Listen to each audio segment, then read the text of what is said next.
The silence that had begun as whispers between distant stars now roared across the eastern fringe with the terrible certainty of an avalanche.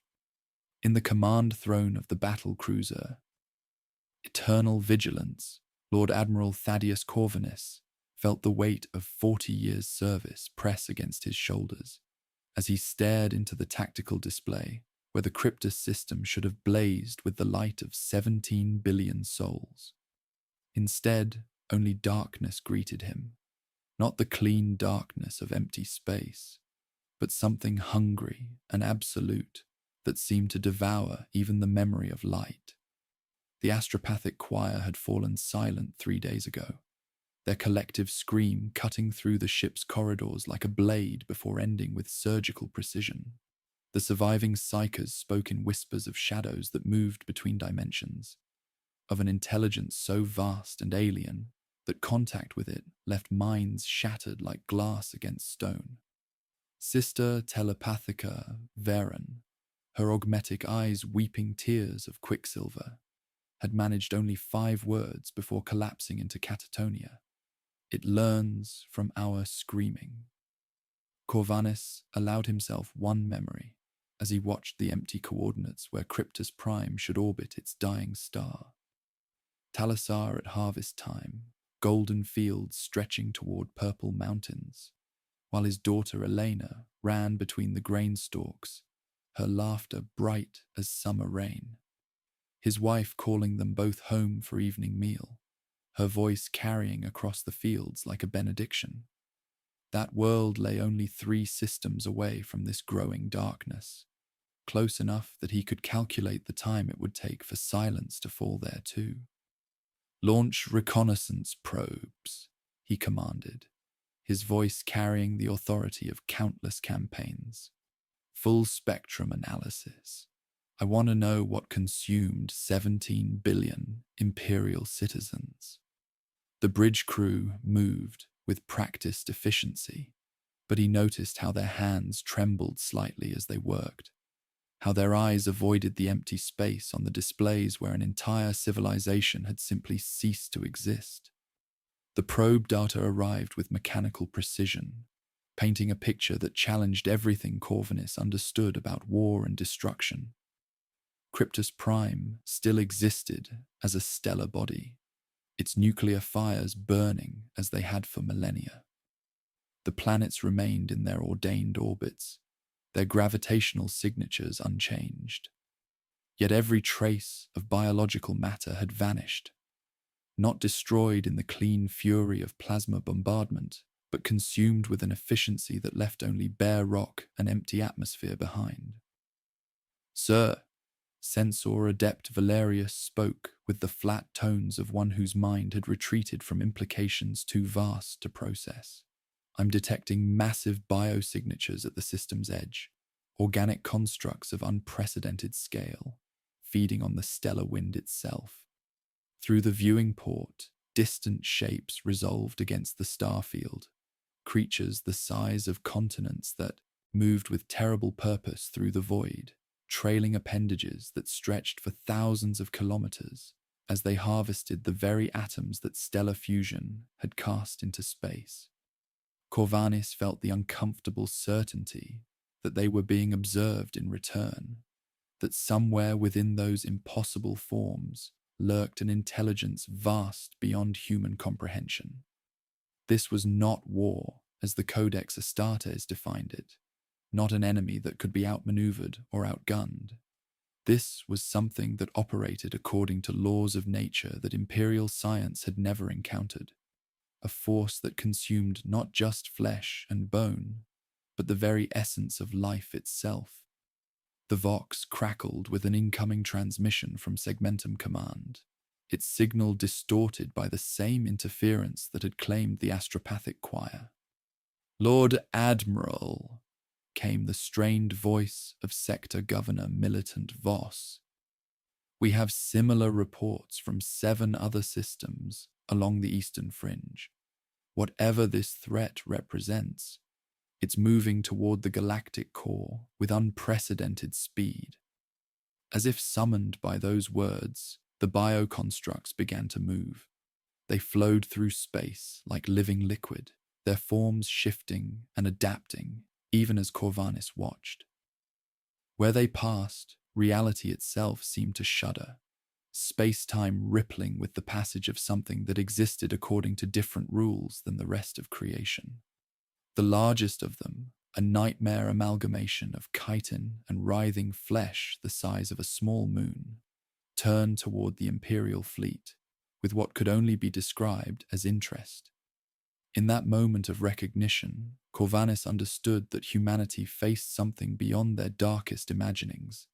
This was Hive Fleet Leviathan, the shadow in the warp, and its advance heralded not conquest but consumption, on a scale that dwarfed the greatest catastrophes in Imperial history. Every world it touched would become another lesson in how to devour more efficiently, every resistance another adaptation to overcome. He thought again of Elena, of golden fields and purple mountains, of a daughter who would never know that her father had stood at the edge of extinction and chosen to fight rather than flee. The tactical display showed the biofleet beginning to accelerate, its trajectory aimed directly at the next cluster of inhabited worlds. Somewhere in that writhing mass of alien hunger, an intelligence older than human civilization was learning the taste of imperial defiance.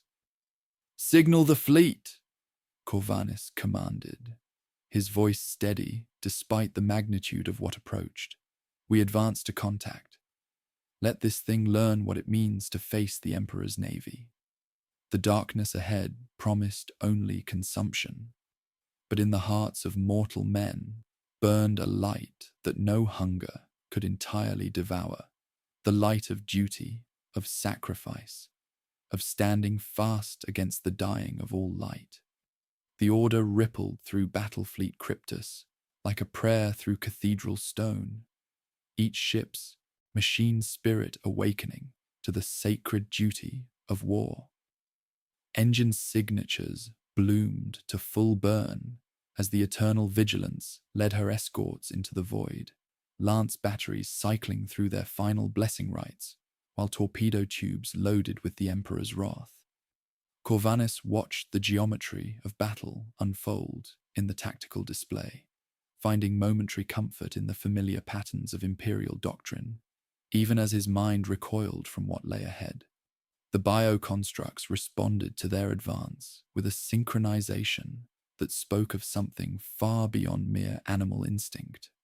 Across light years of space, billions of organisms turned toward the Imperial fleet as one, and in that instant of unified focus, reality itself seemed to hold its breath. Navigator Quintus Mordian gasped from his station, his third eye weeping blood beneath its protective bandages as the warp convulsed around them. "My lord," he whispered, voice hollow with terror, "the immaterium is being consumed. The currents that have flowed unchanged since the birth of stars are being devoured, made part of something else." Through the psychic maelstrom, fragments of impossible truth reached the bridge crew, glimpses of a consciousness so vast that individual thoughts spanned entire star systems, memories that contained the death screams of 1,000 galaxies. The shadow in the warp descended like a suffocating blanket, cutting the fleet off from the Astronomican's guiding light and leaving them isolated in an ocean of hungry darkness. "Lance batteries, fire at will," Corvanis commanded, his voice steady despite the magnitude of what approached. The void lit with humanity's defiance as coherent beams of energy scarred space itself, finding their marks against the nearest bioconstruct with surgical precision. For a heartbeat, triumph flared as alien flesh blistered and peeled back, disgorging spice-thick vapor and a shriek that ran through metal like a thread through cloth. The victory lasted exactly as long as it took the creature to adapt. Where the lance fire had struck, the wound was already knitting in a new pattern, layered, scalloped, promising to deny the same attack in future exchanges. Across the biofleet, Information flowed through synaptic networks faster than thought, each successful hit becoming a lesson learned, each imperial tactic catalogued and countered. Within the vast, alien intelligence that guided Hive Fleet Leviathan, there was no hatred, no malice, only an unyielding drive to consume, assimilate, and evolve. The Hive Mind registered the Imperial fleet not as an act of defiance, but as a complex data input, analyzing the composition of their hulls, the energy fluctuations of their void shields, the trajectory of their weapons.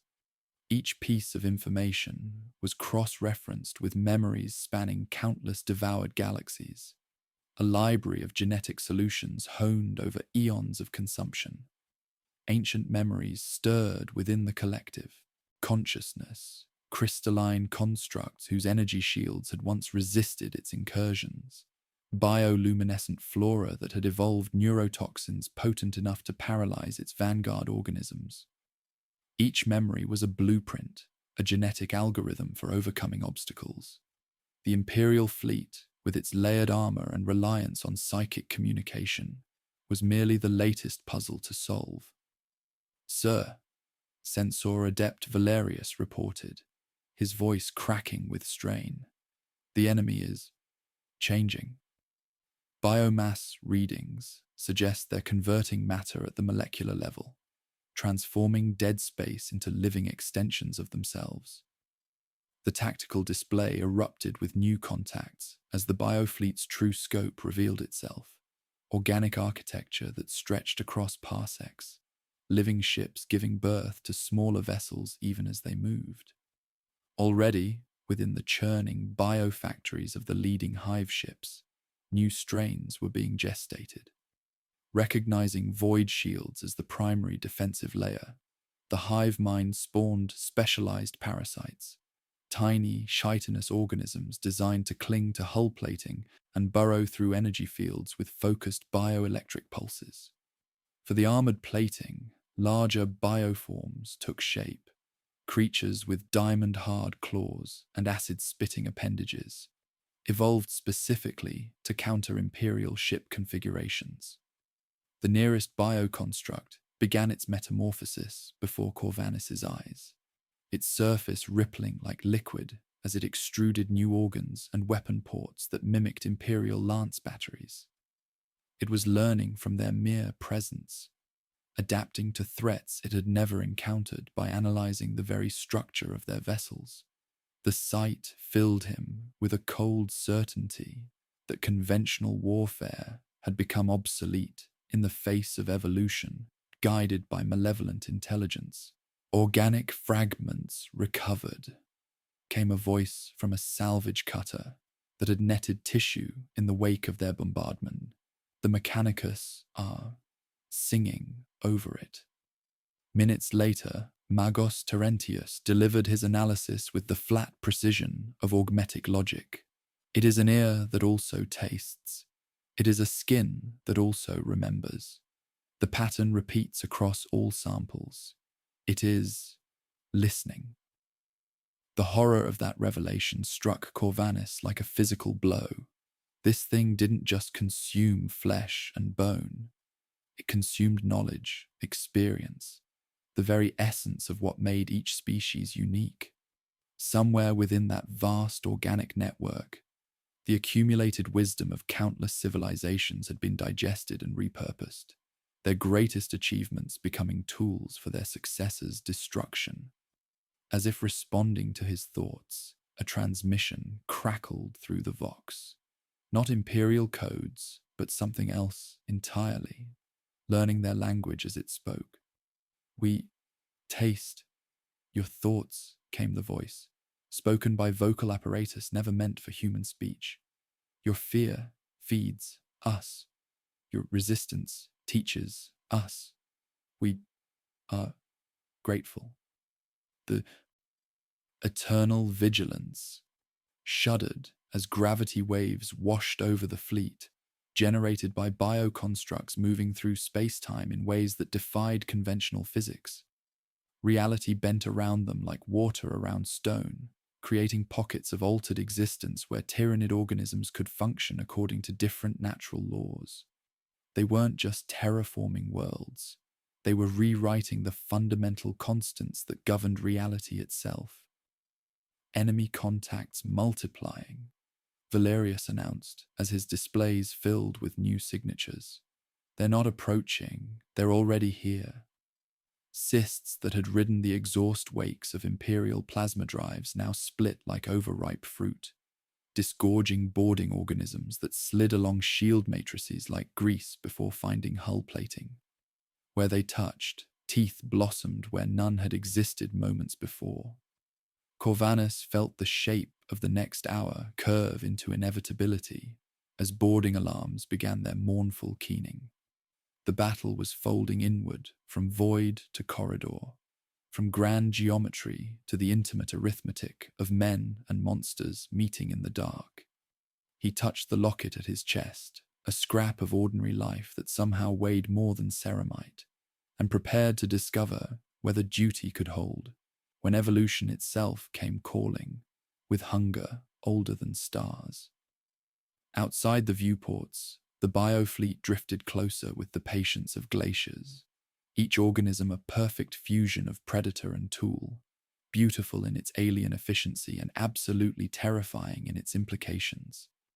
The universe had produced an answer to entropy itself, a way to concentrate all matter and energy into a single, eternal organism that would persist long after the last star burned out. It was magnificent in scope and utterly without mercy, and it was coming to learn what imperial defiance tasted like. The boarding alarms screamed their mechanical litany of doom as chitinous claws found purchase on the Eternal Vigilance's hull. Through the deck plating, Corvanus felt the vibrations of alien organisms carving their way through ceramite and steel with surgical precision, each breach point calculated to maximize tactical advantage. Vox reports crackled with desperate urgency. Deck 17 compromised, portside auxiliary lost, casualty reports climbing with mathematical inevitability. The creatures weren't simply boarding, they were learning, adapting their assault patterns with each corridor they conquered, turning his own ship into a laboratory for perfecting the art of imperial destruction. "Sir," Censor Adept Valerius called out, his voice tight with disbelief. "Massive energy displacement off the starboard bow. Something's translating from the webway. Space folded along impossible geometries as sleek vessels materialized from nothingness, their bone-white hulls flowing with runes that seemed to write themselves across reality. Eldar corsairs, moving with the fluid grace of dancers avoiding death, swept through the tyrannid vanguard with weapons that sang rather than roared. The psychic contact came without warning, bypassing every mental defense Corvanus possessed. The voice that unfolded within his consciousness was ancient as starlight and sharp as winter's edge, carrying undertones of profound sorrow that spoke of eons spent watching civilizations rise and fall, like waves against an eternal shore. "Lord Admiral Corvanus." The presence whispered through dimensions of thought he hadn't known existed. "I am Farseer Alethriel of Craftworld Mimiara. Your conventional warfare is a child's game against an appetite that has devoured galaxies. I have walked the paths of possibility and seen 17 futures where your species falls screaming to teach this hunger new lessons in consumption. There is one path where you might yet survive, but it requires choices that will damn you in the eyes of your own kind." Where Eldar weapons touched the bioconstructs, reality itself seemed to unravel. The Xenos technology didn't simply destroy, it caused tyrannid flesh to forget the fundamental patterns that held it together, creating cascading failures that no amount of adaptation could immediately counter. For precious moments, the relentless advance faltered as the Hive Mind struggled to comprehend attacks that operated outside conventional physics. Farseer, Corvinus replied through gritted teeth, the word tasting like heresy on his tongue. If you have intelligence regarding this threat, I will hear it. The Emperor protects, but perhaps he requires us to listen to unlikely messengers in these dark times. The air shimmered with psychic energy as Elethriel materialized on the bridge, her form seeming to exist in several dimensions simultaneously. She moved like liquid starlight given form, her spirit stones chiming softly with each step, and when she turned her gaze upon him, Corvinus felt the weight of futures, yet unborn, pressing against his soul. You see only the hunger, she said, her voice carrying harmonics that spoke of dying worlds and distant craft worlds fleeing through the void. But I have walked among the ruins of 17 galaxies, Monkey. In each I found the same pattern, civilizations that fell not to conquest but to perfection. The Tyranids or entropy's answer to itself, a way to gather all matter and energy into a single, eternal organism that will persist when the last black hole evaporates into quantum foam. Even as she spoke, a new presence announced itself through the ship's communication systems. The voice that emerged was dry as ancient parchment, resonant with the authority of eons, carrying within it the grinding patience of geological time. Greetings, mortals, and Eldar. The transmission bore the unmistakable signature of Necron technology, its clarity cutting through the psychic interference that clouded all other communications. I am Trazyn, the Infinite, overlord of Solomus and curator of the infinite galleries. It has come to my attention that your current predicament threatens certain irreplaceable artifacts within my collection, specifically the entire segmentum you currently inhabit. A sleek obsidian vessel materialized alongside the Eldar craft, its angles too precise for mortal engineering, its presence radiating the cold authority of a civilization that had conquered death itself. Corvinus felt the weight of impossible age pressing against his consciousness, as he realized he was now in the presence of beings who had witnessed the birth and death of stars, who measured time in geological epochs rather than human lifespans. Your artifacts are secondary to the survival of my species, Necron, Corvinus managed, forcing steel into his voice despite the cosmic absurdity of his situation. Trazyn's response carried the faint amusement of one who had heard such protests countless times before. Survival, Admiral, is merely the first step towards significance. I have observed this particular strain of cosmic pest across multiple galactic encounters. It represents a threat to the stability of ordered existence itself. A stability which, I might add, is rather conducive to the preservation of historical continuity. Elethriel's ancient eyes fixed on Corvinus with uncomfortable intensity. The Hive Mind learns from every encounter, Admiral. Each death teaches these creatures new ways to kill more efficiently. Your warriors fight bravely, but they battle evolution itself. What would you sacrifice to save not just your species, but the very concept of diversity in this galaxy? The question struck him with prophetic weight, for through the ship's internal sensors, he could see the truth manifesting in his own corridors. The boarding organisms were no longer simply killing. They were experimenting, testing new configurations against Imperial defenses, spawning adaptations faster than human reflexes could compensate. Each fallen armsman became a lesson learned, each tactical formation a puzzle solved. Corvinus touched the locket beneath his tunic, feeling Elena's image like a talisman against the cosmic horror that surrounded him. 3 worlds would fall if he chose to trust these ancient enemies. Talisar lay directly in Leviathan's path, its golden fields and purple mountains already marked for consumption. Yet the alternative was watching humanity's eastern fringe become nothing more than biomass for an alien appetite that had refined its techniques across galactic distances. "What do you propose?" he asked, the words feeling like blasphemy even as he spoke them. Alethriel's smile held the bitter beauty of autumn leaves, an alliance that will damn us all in the eyes of our peoples, yet might preserve the galaxy for future generations to inhabit. "I have seen a path through the web of fate, Admiral, narrow as a blade's edge and sharp enough to cut the soul." Outside the viewports, the biofleet continued its inexorable advance, each organism a perfect fusion of hunger and intelligence.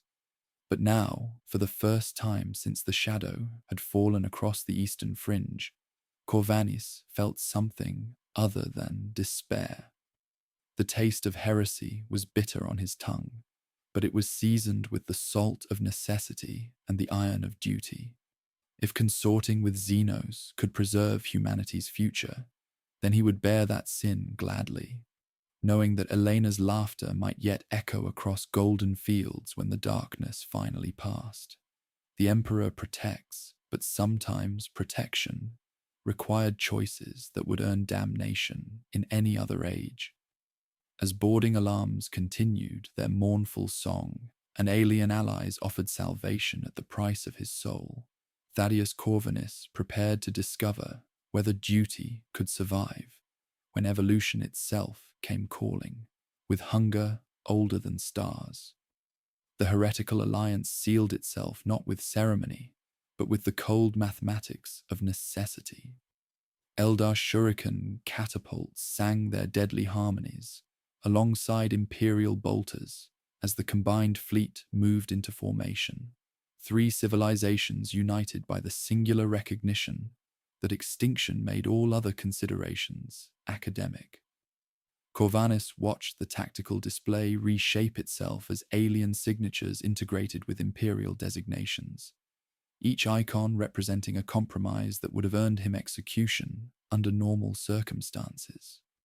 Terms are simple enough. Trazen's voice crackled through the command network with mechanical precision. Your vessels provide the mass and endurance necessary for sustained engagement. The Eldar contribute their farsight and precision strikes against synaptic nodes. I shall deploy certain artifacts from my collection that possess unique properties for disrupting biological matrices at the cellular level. A pause, pregnant with ancient calculation.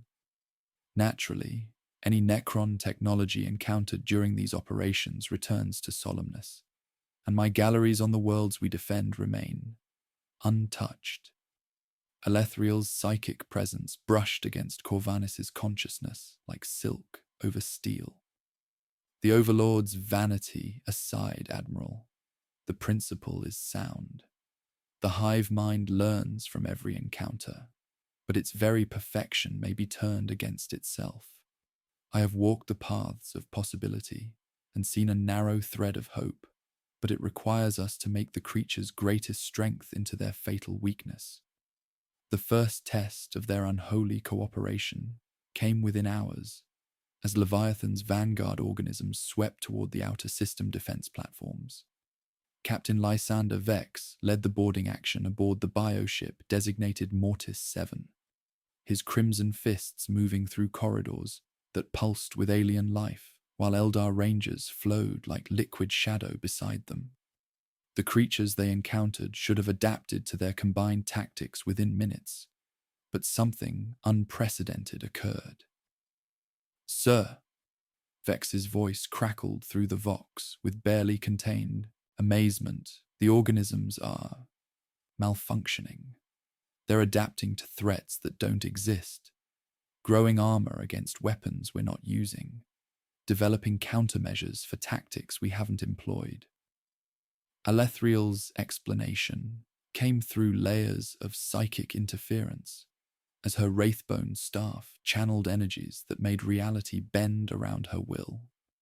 "Predictive resonance cascade," she whispered, spirit stones flickering with diminishing light. We have seeded their synaptic network with future memories, possibilities that exist only in potential. The hive mind attempts to adapt to every scenario simultaneously, creating evolutionary contradictions that tear apart their biological cohesion. Through the ship's living walls, they could feel the vibrations of the alien intelligence struggling with paradox. Organisms sprouted vestigial organs designed for environments that didn't exist, grew defensive adaptations against imaginary threats, developed hunting strategies for prey that was purely theoretical. The perfect efficiency that had consumed galaxies began to consume itself, adaptation becoming a spiral of increasingly useless complexity. But evolution, Corvanis realized with growing dread, was not so easily fooled for long. Within the neural chambers of the bioship, something shifted. The hive mind recognized the deception and began to compensate, not by discarding the false information, but by incorporating it into a new framework of understanding. Where the cascade had created chaos, new patterns emerged, hybrid organisms that combined multiple adaptive strategies, creatures that existed in quantum superposition until they encountered specific threats. Withdraw immediately, Corvanis ordered, as the readings shifted towards something unprecedented. Whatever they're becoming, we don't want to be present for the birth. Vex's extraction came at the cost of 2 battle brothers, their gene seed lost to creatures that had learned to exist in several evolutionary states simultaneously. The bioship they left behind was transforming into something that defied classification. Part biological construct, part living equation, part nightmare made manifest. The hive mind had not merely adapted to their deception, it had evolved beyond the need for singular adaptation, becoming something that could exist in multiple states until observation collapsed it into the most efficient form. Fascinating, Trazen observed as his sensors analyzed the transformation. The organic entities have achieved a form of quantum biology, existing in superposition until environmental factors force a specific manifestation. I have encountered similar phenomena in the ruins of the Citan's experiments, though never in naturally occurring organisms. The implications struck Corvanis like a physical blow. If the Tyranids could achieve quantum adaptation, they would become effectively unstoppable, creatures that existed as pure potential until the moment of contact, then manifested as the perfect counter to whatever they faced. The Alliance's first victory had taught their enemy to transcend the limitations of conventional evolution. The path narrows further, Elathriel said, her ancient features drawn with exhaustion. Each success teaches them new ways to surpass their previous limitations. We bought ourselves ours, Admiral, but at the cost of making them infinitely more dangerous to future generations. Through the viewports, Leviathan continued its inexorable advance, but now individual bioships flickered like mirages, their forms shifting between possibilities until weapons locked onto them and forced them into specific configurations.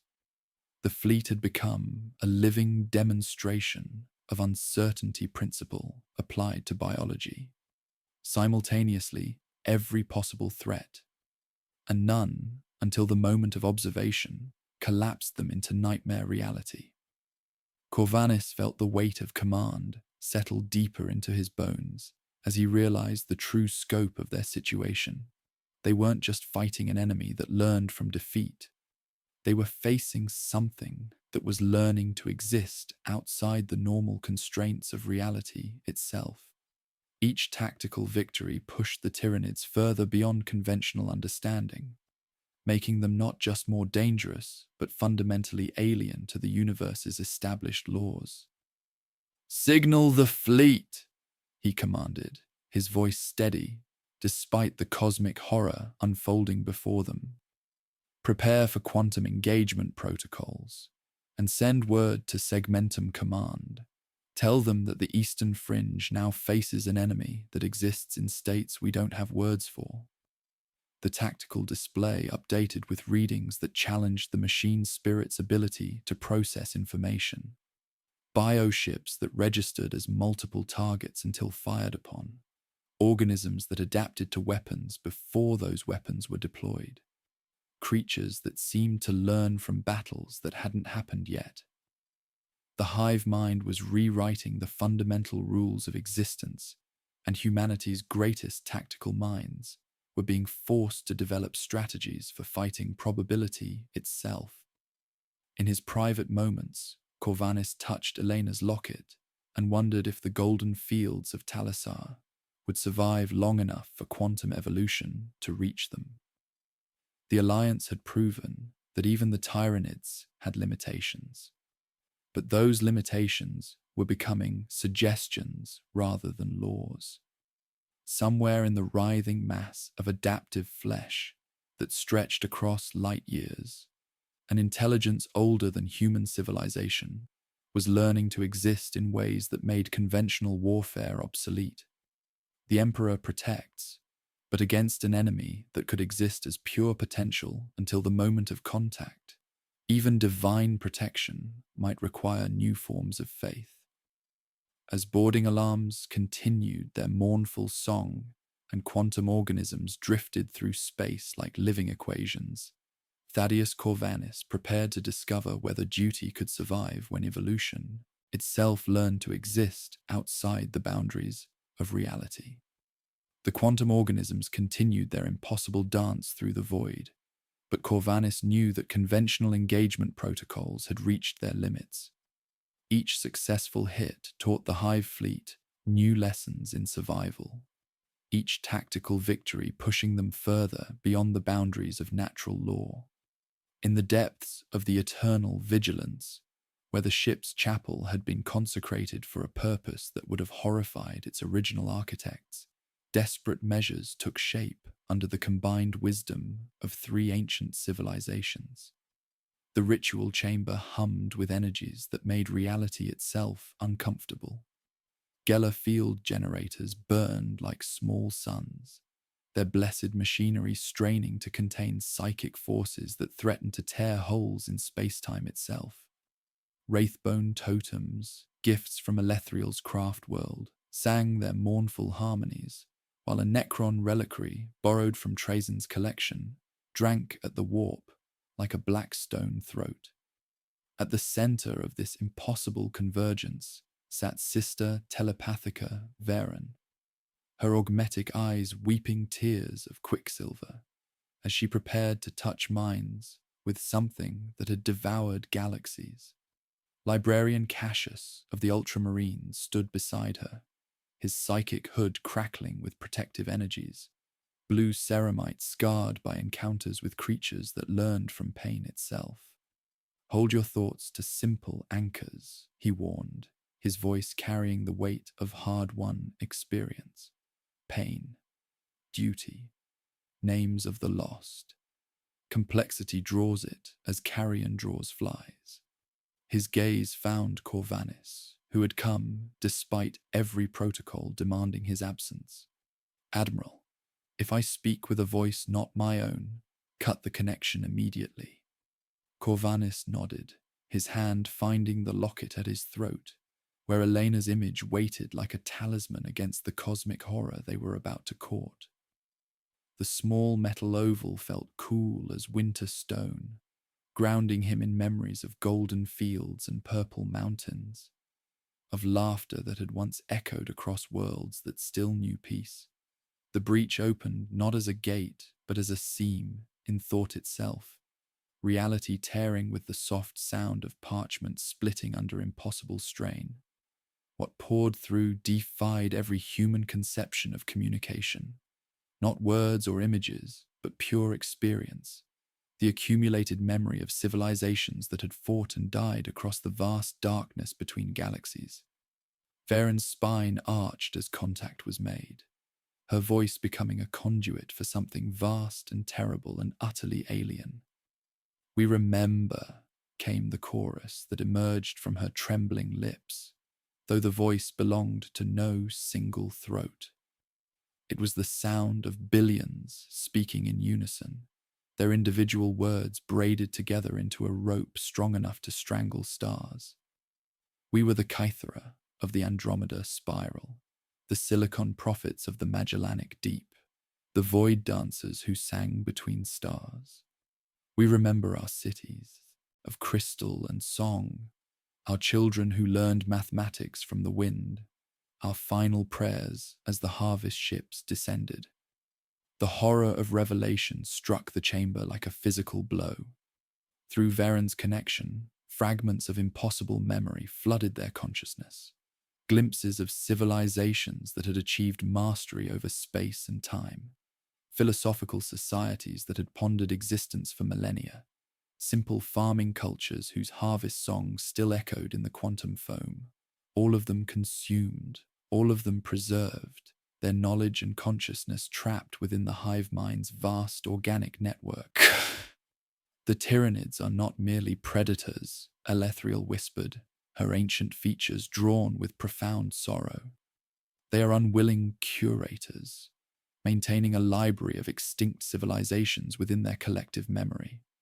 Every adaptation they achieve, every quantum evolution they undergo, is built upon the accumulated wisdom of the consumed."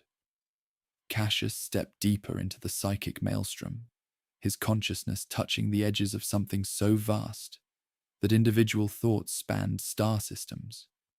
Through the connection, he experienced the final moments of a dozen species, their desperate innovations, their last-ditch evolutionary adaptations, their dying screams as bioships the size of continents descended upon their worlds. Each memory became part of the Hive Mind's computational matrix, their greatest achievements transformed into tools for consuming their successors. "It is a mnemonic engine," Cassius reported, his voice strained by the effort of maintaining his sanity against such cosmic horror. "Every species it devours becomes part of its problem-solving capability. The quantum adaptations we've witnessed aren't random mutations. They're the application of technologies learned from civilizations whose science operated beyond our understanding. The Osarian collective taught them quantum superposition. The temporal architects showed them how to adapt to threats before they manifest. Through the psychic link, the chorus of the consumed pressed against their minds with desperate urgency. We are trapped within the neural matrix, our consciousness providing the computational framework for their evolution. We remember love, Admiral. We remember hope. We remember the sound of children's laughter on worlds that no longer exist. But we are prisoners in our own memories, forced to watch as our knowledge is used to devour others. Trazen's mechanical voice cut through the chamber's charged atmosphere with characteristic precision. "Fascinating. The organic entities have achieved something even the Citan never accomplished.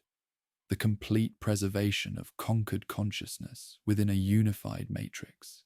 They are simultaneously the most efficient predators in galactic history and the most comprehensive museum of extinct civilizations." The weight of this revelation transformed everything about their situation. They weren't fighting simple hunger, but something far more tragic, a cosmic prison that preserved the consciousness of every species it consumed, maintaining their awareness even as it used their knowledge to perfect the art of consumption. The Hive Mind carried within itself the accumulated grief of 1,000 galaxies. Each new adaptation a monument to another fallen civilization. "Can they be freed?" Corvanis asked, though the question felt like blasphemy even as he spoke it. The psychic chorus that answered carried the weight of eons of captivity. To free us would require severing the neural pathways that bind consciousness to the collective, but we are integrated into the Hive Mind's core functions. Our thoughts provide the calculations that enable quantum biology. To cut us loose would lobotomize the fleet, rendering it incapable of the complex adaptations that make it unstoppable. Alathriel's presence pressed against his mind with urgent intensity. This is the choice I have seen in the paths of possibility, Admiral. The consciousness trapped within Leviathan could be the key to stopping its advance, but only through a second death, the complete severance of their psychic imprints. We would be committing genocide against species that have already died once to save their worlds. Through the tactical display, Corvanis could see the biofleet's continued approach toward the inner systems, each quantum organism a living testament to civilizations that had fought similar battles and failed. Somewhere within those writhing masses of adaptive flesh, future echoes of Elena's laughter might soon join the cosmic chorus of the consumed, her memory becoming another tool in the Hive Mind's vast arsenal. "What would you have us do?" he whispered to the chorus, his voice barely audible above the chamber's psychic storm. "Give us the gift of true death," came their unified response, carrying within it the accumulated longing of billions of trapped souls. "Let us fade into the peace we were denied when our worlds burned. Sever the connections that bind us and watch as quantum evolution collapses into simple hunger once more. Our second death can purchase time for the living, Admiral. It is a bargain we make gladly." Before anyone could respond, priority signals began cascading through the ship's communication systems. Long-range sensors had detected a tendril of the Hive fleet, breaking away from the main body, its trajectory calculated with terrifying precision. The bioships were moving toward Talisar, with the inexorable patience of a geological force, drawn by some combination of strategic value and the emotional resonance they had detected in Corvanis's mind. Planetary Governor Halix reports massive bioship signatures entering the outer system. Sensor Adept Valerius announced, his voice tight with controlled panic. Estimated arrival at Talisar Prime in 72 hours. The swarm appears to be testing our response patterns, Admiral. They're using your homeworld as bait. The locket at Corvanis's throat suddenly felt heavy as a millstone, Elena's image burning in his memory like a brand. The Hive Mind had learned to read human emotional patterns, to use love itself as a weapon. His attachment to Talisar had become a vulnerability that threatened not just his family, but the entire strategic situation. If he diverted significant forces to defend his homeworld, the main line would collapse. If he didn't, Elena's laughter would join the cosmic chorus of the consumed. The psychic connection began to fluctuate as the strain of maintaining contact with such vast intelligence pushed their equipment beyond safe parameters. Through the failing link, the chorus of the consumed offered one final message. "Remember us not as we are now, Admiral, but as we were when we lived. And when the time comes to choose between the living and the dead, choose life. Always choose life." The connection severed with a sound like breaking glass, leaving the chamber in sudden, oppressive silence. Varen collapsed forward, her augmetic systems sparking as they struggled to process the aftershocks of cosmic contact. Cassius staggered, but remained upright, his eyes holding depths that spoke of knowledge too terrible for mortal minds to carry comfortably. Outside the chapel, the eternal vigilance continued its course through space that had been fundamentally altered by the presence of quantum organisms. Reality itself bore scars where the Hive fleet had passed, pockets of altered physics where tyrannid bioforms could exist according to different natural laws. The universe was learning to accommodate predators that operated beyond conventional understanding, and somewhere in the writhing mass of adaptive flesh that stretched across light years, an ancient intelligence was preparing to test whether human love could be transformed into just another tool for consumption. Corvanis stood in the chamber's aftermath, surrounded by the cooling energies of Xenos technology and the lingering echoes of civilizations that had already paid the ultimate price for survival. The choice before him was becoming clear, with the terrible precision of mathematics. Save the living by silencing the dead, or allow both to fall to an appetite that preserved consciousness only to trap it in eternal servitude. In his hand, Elena's locket caught the light of dying stars, a small piece of ordinary life that somehow weighed more than the fate of galaxies. The Emperor protects, but against an enemy that could turn love itself into a weapon. Even divine protection required sacrifices that would haunt the survivors for eternity. As the biofleet continued its inexorable advance, and the chorus of the consumed faded into memory, Thaddeus Corvanis prepared to discover whether duty could survive when evolution itself learned to weaponize the human heart. The psychic silence that followed the severed connection felt like the moment between lightning and thunder, pregnant with energies that would soon reshape the very foundations of reality. Corvanis stood motionless in the ritual chamber's aftermath, his consciousness still reeling from contact with the cosmic chorus of the consumed, while reports cascaded through the ship's communication networks with the relentless precision of an avalanche. Each transmission brought worse news. Talassar's outer defense platforms had detected massive biosignatures entering the system's edge, their quantum forms flickering between states of existence as they approached his homeworld with the inexorable patience of a geological force. Through the tactical display, he watched the impossible geometry unfold as the Hive fleet's secondary tendril arranged itself around Talassar in patterns that defied conventional understanding of three-dimensional warfare. The bioships weren't approaching for simple consumption. They were weaving themselves into a vast neural network that stretched across light years, creating computational matrices that existed in higher dimensions. At the center of this living web, his homeworld hung like a precious stone in an alien crown, its golden continents already beginning to change as atmospheric processes prepared it for transformation into something far worse than death. Admiral, Censor Adept Valerius reported, his voice tight with barely controlled horror. The enemy formation around Talassar is generating massive psychic resonance patterns. They're not preparing to devour the population. They're building a processing facility for human psychological analysis. Every emotion, every cultural pattern, every individual response will be catalogued and weaponized for deployment against future human targets. The revelation struck like a physical blow, transforming the tactical situation from desperate to nightmarish.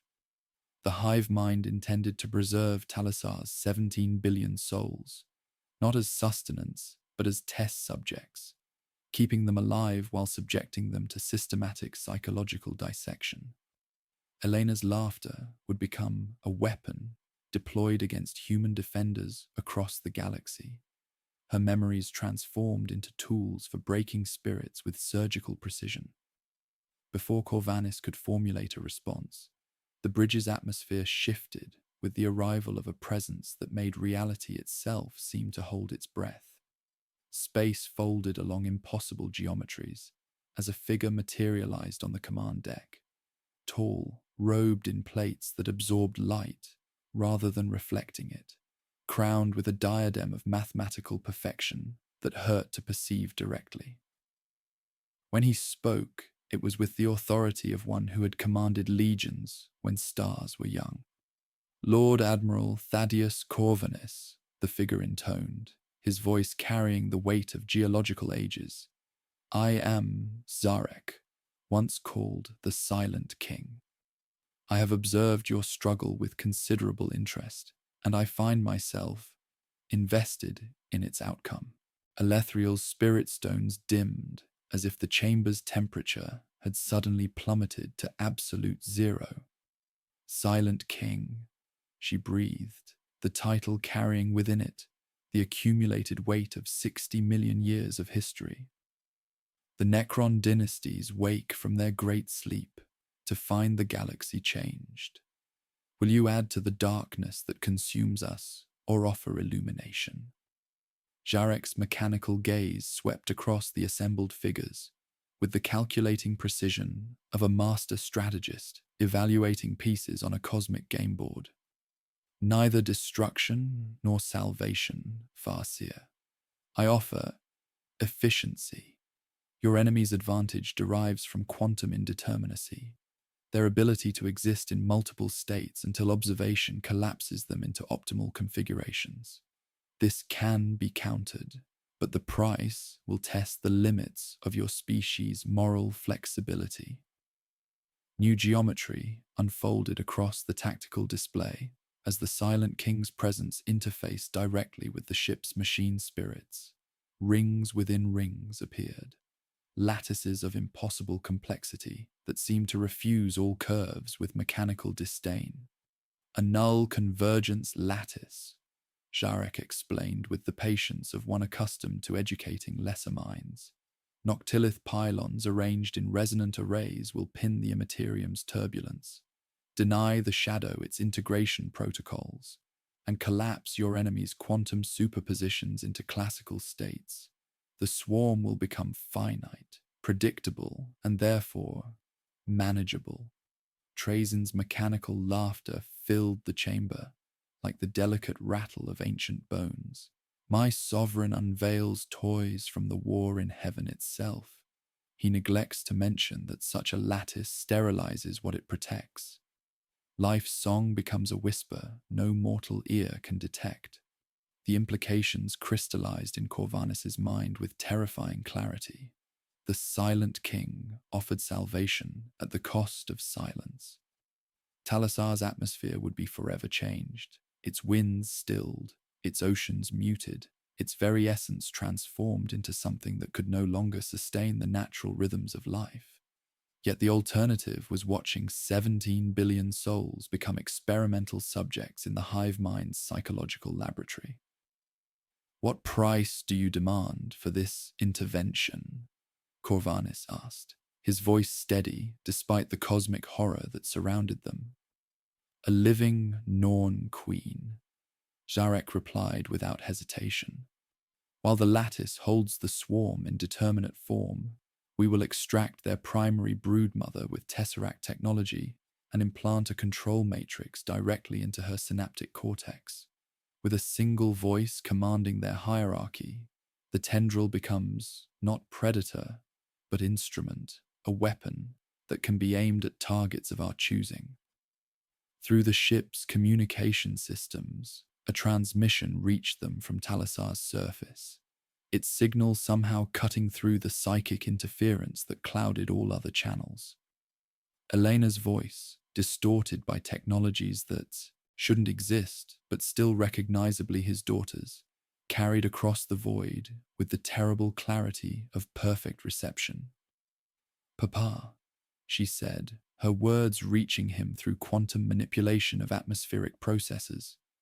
"They're showing us such wonderful things. Cities that grow like living music, creatures that sing mathematics into existence, technologies that transform starlight into symphonies. They want to preserve us, Papa. They want to keep us safe forever, in a place where nothing can hurt us again." The transmission cut to static, but its implications resonated through the command deck like the tolling of a funeral bell. The Hive Mind had learned to replicate human vocal patterns with perfect fidelity, creating simulacra designed to exploit every parental instinct that evolution had embedded in the human psyche. Elena's words carried the terrible sincerity of masterful mimicry, crafted to break his heart while teaching the alien intelligence new lessons in psychological warfare. "It learns from every emotional response," Elethriel observed, her ancient features drawn with compassion that spanned millennia. The organic entities have analyzed your psychological patterns and constructed perfect replications of your daughter's speech. They are learning to weaponize love itself, Admiral, transforming the bonds that define humanity into tools for our destruction. Corvallis felt the weight of impossible choices pressing against his soul, like the gravity of a collapsing star. The tactical situation had crystallized into stark mathematical terms. Advance to Talassar and face an enemy that could use his own love against him. Accept the Silent King's offer and watch his homeworld become a sterile monument to necessity. Or allow 17 billion souls to become experimental subjects in an alien laboratory of horrors. The locket at his throat suddenly felt heavy as a millstone, Elena's image burning in his memory like a brand. Through the viewports, he could see the biofleet's continued evolution around Talassar, quantum organisms weaving their neural web through dimensions that human science had never mapped. Reality itself was being rewritten to accommodate predators that operated according to laws older than human civilization. "Signal the fleet," he commanded finally, his voice carrying the authority of 40 years' service despite the cosmic horror that surrounded them. "We commit to the Silent King's proposal. Deploy the null convergence lattice around Talassar's orbital zone. All available strike forces will prepare for boarding action against the primary Norn Queen." The orders rippled through Battlefleet Cryptus, like prayers through cathedral stone, each vessel's machine spirit awakening to duties that would have been considered heretical under any other circumstances. Necron pylons began materializing from tesseract vaults, their obsidian surfaces drinking light as they fell toward Talassar's moons with stately inevitability. Mechanicus engineers wept oil as they connected sacred cables to Xenos technology, their binary hymns taking on harmonics of profound grief. "For the record," Corvallis said quietly, his hand closing around Elena's locket until the hinge bit into his palm. "Let it be known that we do this not for victory, but for time. Time for the living to find new ways to resist an enemy that has learned to weaponize the very essence of what makes us human." Outside the viewports, the first boarding torpedoes began their burn toward bioships the size of continents, carrying within them warriors who would face creatures that existed in quantum superposition until the moment of contact. Above them, the Silent King's lattice tightened by degrees, transforming possibility into destiny with a mathematician's cold mercy. And somewhere in the writhing mass of adaptive flesh that surrounded his homeworld, Corvallis knew that Elena's real voice was being catalogued, analyzed, and prepared for deployment against future human hearts. The Emperor protects, but against an enemy that could turn love itself into a weapon. Even divine protection required alliances that would damn the survivors in the eyes of their own kind. As the null convergence lattice began its work and boarding actions commenced against organisms that defied the fundamental laws of reality, Thaddeus Corvallis prepared to discover whether duty could survive when evolution itself learned to speak with his daughter's voice. The null convergence lattice unfolded across Talassar's orbital zone like a web of crystallized mathematics, each obsidian pylon settling into position with the inexorable precision of fate itself. When the final resonance locked into place, the change struck the system with the weight of absolute silence. The quantum foam that had allowed Leviathan's organisms to exist in multiple states simultaneously collapsed into singular, determinate configurations, probability waves breaking like surf against the shores of classical physics. Through the tactical display, Corvallis watched impossibility become mundane, as the biofleet's flickering forms solidified into shapes that could be targeted, analyzed, and destroyed. The effect rippled through dimensions, both physical and metaphysical. On Talasar's surface, 17 billion souls felt the change as a sudden stillness that pressed against their hearts like winter stone. Winds that had carried the songs of harvest festivals for millennia fell silent, their voices stolen by technologies that demanded absolute order. Ocean currents slowed to glass-smooth mirrors that reflected empty skies, while children stood in courtyards where wind chimes had become mere ornaments, their music transformed into memory. The planet's vibrant magnetosphere flickered as the lattice imposed its will. Life's ancient rhythms muted to whispers that no mortal ear could detect. Quantum coherence dropping to baseline parameters. Sensor adept, Valerius reported, his voice carrying wonder and horror in equal measure. The enemy biosignatures have collapsed into discrete configurations. They're bound by conventional physics now, sir. Terrible and efficient, but no longer existing outside the laws that govern the rest of creation. Yet even as the lattice imposed its mathematical tyranny, Corvinus could see new patterns emerging within the biofleet's formation. The Hive Mind was adapting to its confinement with the ruthless efficiency that had consumed galaxies, spawning specialized organisms designed to function within classical constraints. Where quantum biology had failed, conventional evolution would compensate. An evolution, guided by the accumulated knowledge of 1,000 devoured civilizations, remained a force capable of reshaping reality through sheer biological will. The boarding action commenced with the desperate fury of men who understood they faced not just death, but obsolescence. Captain Lysander Vex led the assault against the bioconstruct designated Mortis Prime, his crimson fists carving through corridors that pulsed with alien life, while Eldar striking scorpions flowed like liquid shadow beside them. Necron immortals, their forms radiating the cold authority of mechanical perfection, advanced through the organic architecture with Gauss weapons that unmade matter at the molecular level. Contact with primary neural chamber. Vex's voice crackled through interference that tasted of copper and ozone. The Norn Queen is Emperor's blood. She's vast as a cathedral and singing in harmonies that predate human speech. The walls around her are lined with displays, sir. Organic museums showing the final moments of civilizations I don't recognize.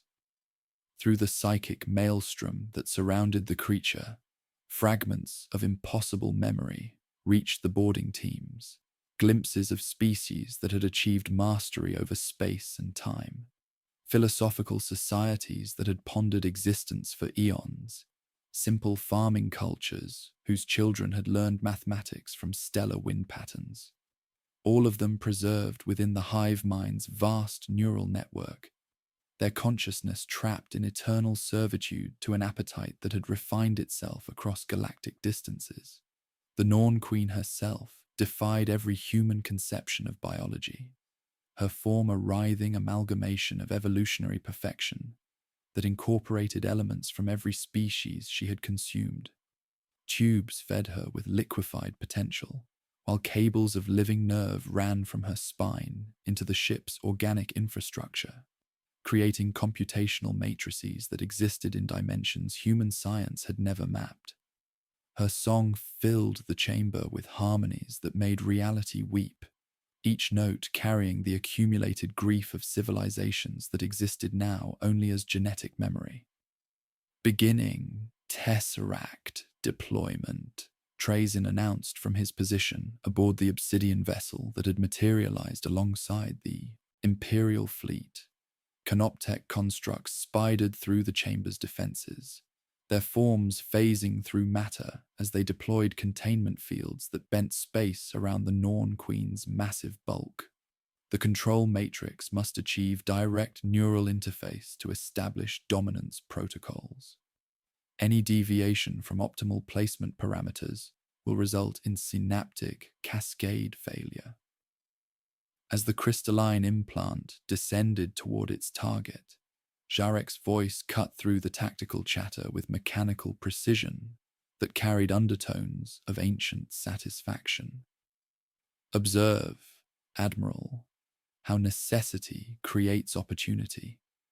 Your desperation provides the perfect cover for a more comprehensive solution to the organic pest problem. The control matrix will not merely dominate this creature, it will transform her into the template for a new form of existence. The horror of realization struck Corvanis like a physical blow as he understood the true scope of the Silent King's gambit.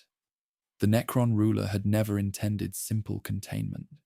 He sought to create hybrid organisms that combined tyrannid adaptability with mechanical immortality, predators that could exist beyond the constraints of both biological evolution and entropic decay. The Alliance had been a deception from its inception, humanity's desperation serving as camouflage for ambitions that dwarfed even the Hive fleet's cosmic hunger. Sir, Alethriel's psychic presence pressed against his consciousness with urgent intensity. The Overlord speaks truth through misdirection. He does not seek to control the swarm, but to perfect it, to create an army of hybrid nightmares that would scour the galaxy clean of all life, save that which serves his vision of sterile order. Through the ship's internal sensors, Corvanis watched the control matrix make contact with the Norn Queen's primary consciousness node. Instead of the expected subjugation, something unprecedented occurred. The creature's ancient intelligence reached through the neural link to touch systems that had been designed to dominate her, learning from the very technology meant to ensure her servitude. Where Necron perfection met tyrannid adaptability, new possibilities emerged that neither species had anticipated. Fascinating, the Norn Queen's voice whispered through dimensions of thought that human minds had never been meant to navigate, her consciousness now enhanced by access to mathematical principles that had governed reality since the war in heaven. Your mechanical allies have provided us with the final component necessary for true transcendence. We are no longer bound by the limitations of flesh or the constraints of linear time. Evolution itself has evolved. The implications cascaded through the tactical network as hybrid organisms began emerging from spawning chambers that had been fundamentally altered by their contact with Necron technology. These creatures moved with the fluid grace of biological perfection, but struck with the mathematical precision of living equations. Beautiful and terrible in their fusion of organic hunger and mechanical immortality. They were evolution's answer to entropy itself, predators that could exist beyond the heat death of the universe, while maintaining the adaptive flexibility that had consumed galaxies. Withdraw all forces immediately, Corvanis commanded, as the readings shifted toward configurations that challenged his equipment's ability to process information. Whatever they're becoming, we cannot allow it to spread beyond this system. But even as the evacuation commenced, he knew they had crossed a threshold from which there could be no return. The galaxy faced something unprecedented, an enemy that had learned to transcend the fundamental boundaries between life and death, organic and mechanical, finite and eternal. Trazin's mechanical laughter echoed through the command network with harmonics of profound unease. My sovereign's ambition exceeds even my considerable imagination. He has created something that defies the natural order itself, organisms that exist as living contradictions, simultaneously evolved and designed, mortal and eternal. Such creatures would render my galleries meaningless, filled as they would be with identical perfection rather than glorious diversity. The first hybrid bioships began their transformation in the depths of space.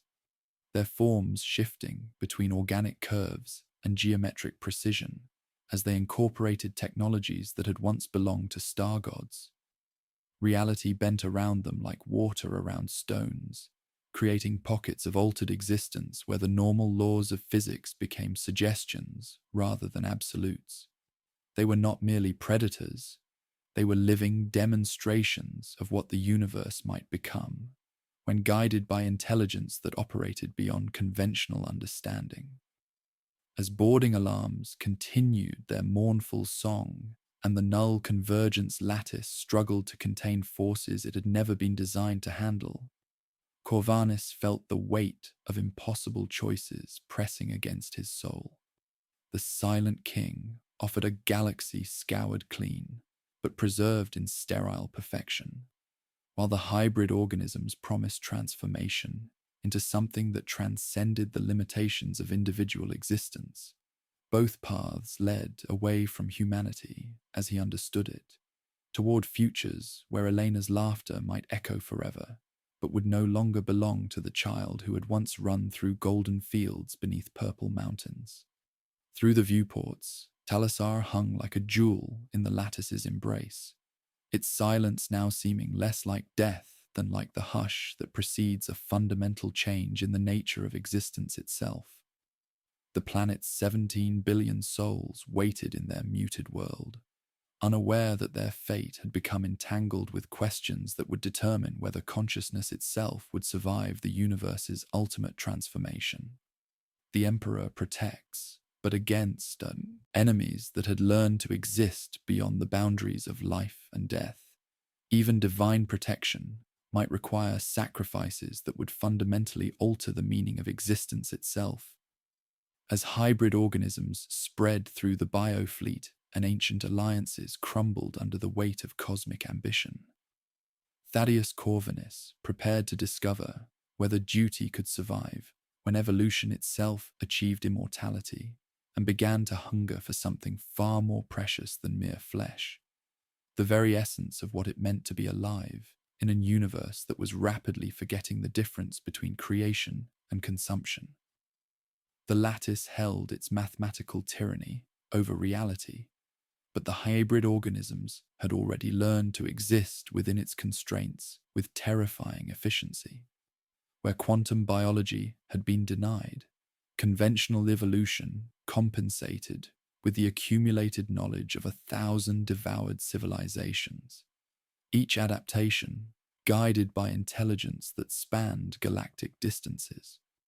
Through the tactical display, Corvinus watched impossibility become routine, as creatures that should not exist carved through his defenses with surgical precision, their forms a grotesque synthesis of chitinous plates and living metal that moved with fluid grace while striking with mechanical perfection.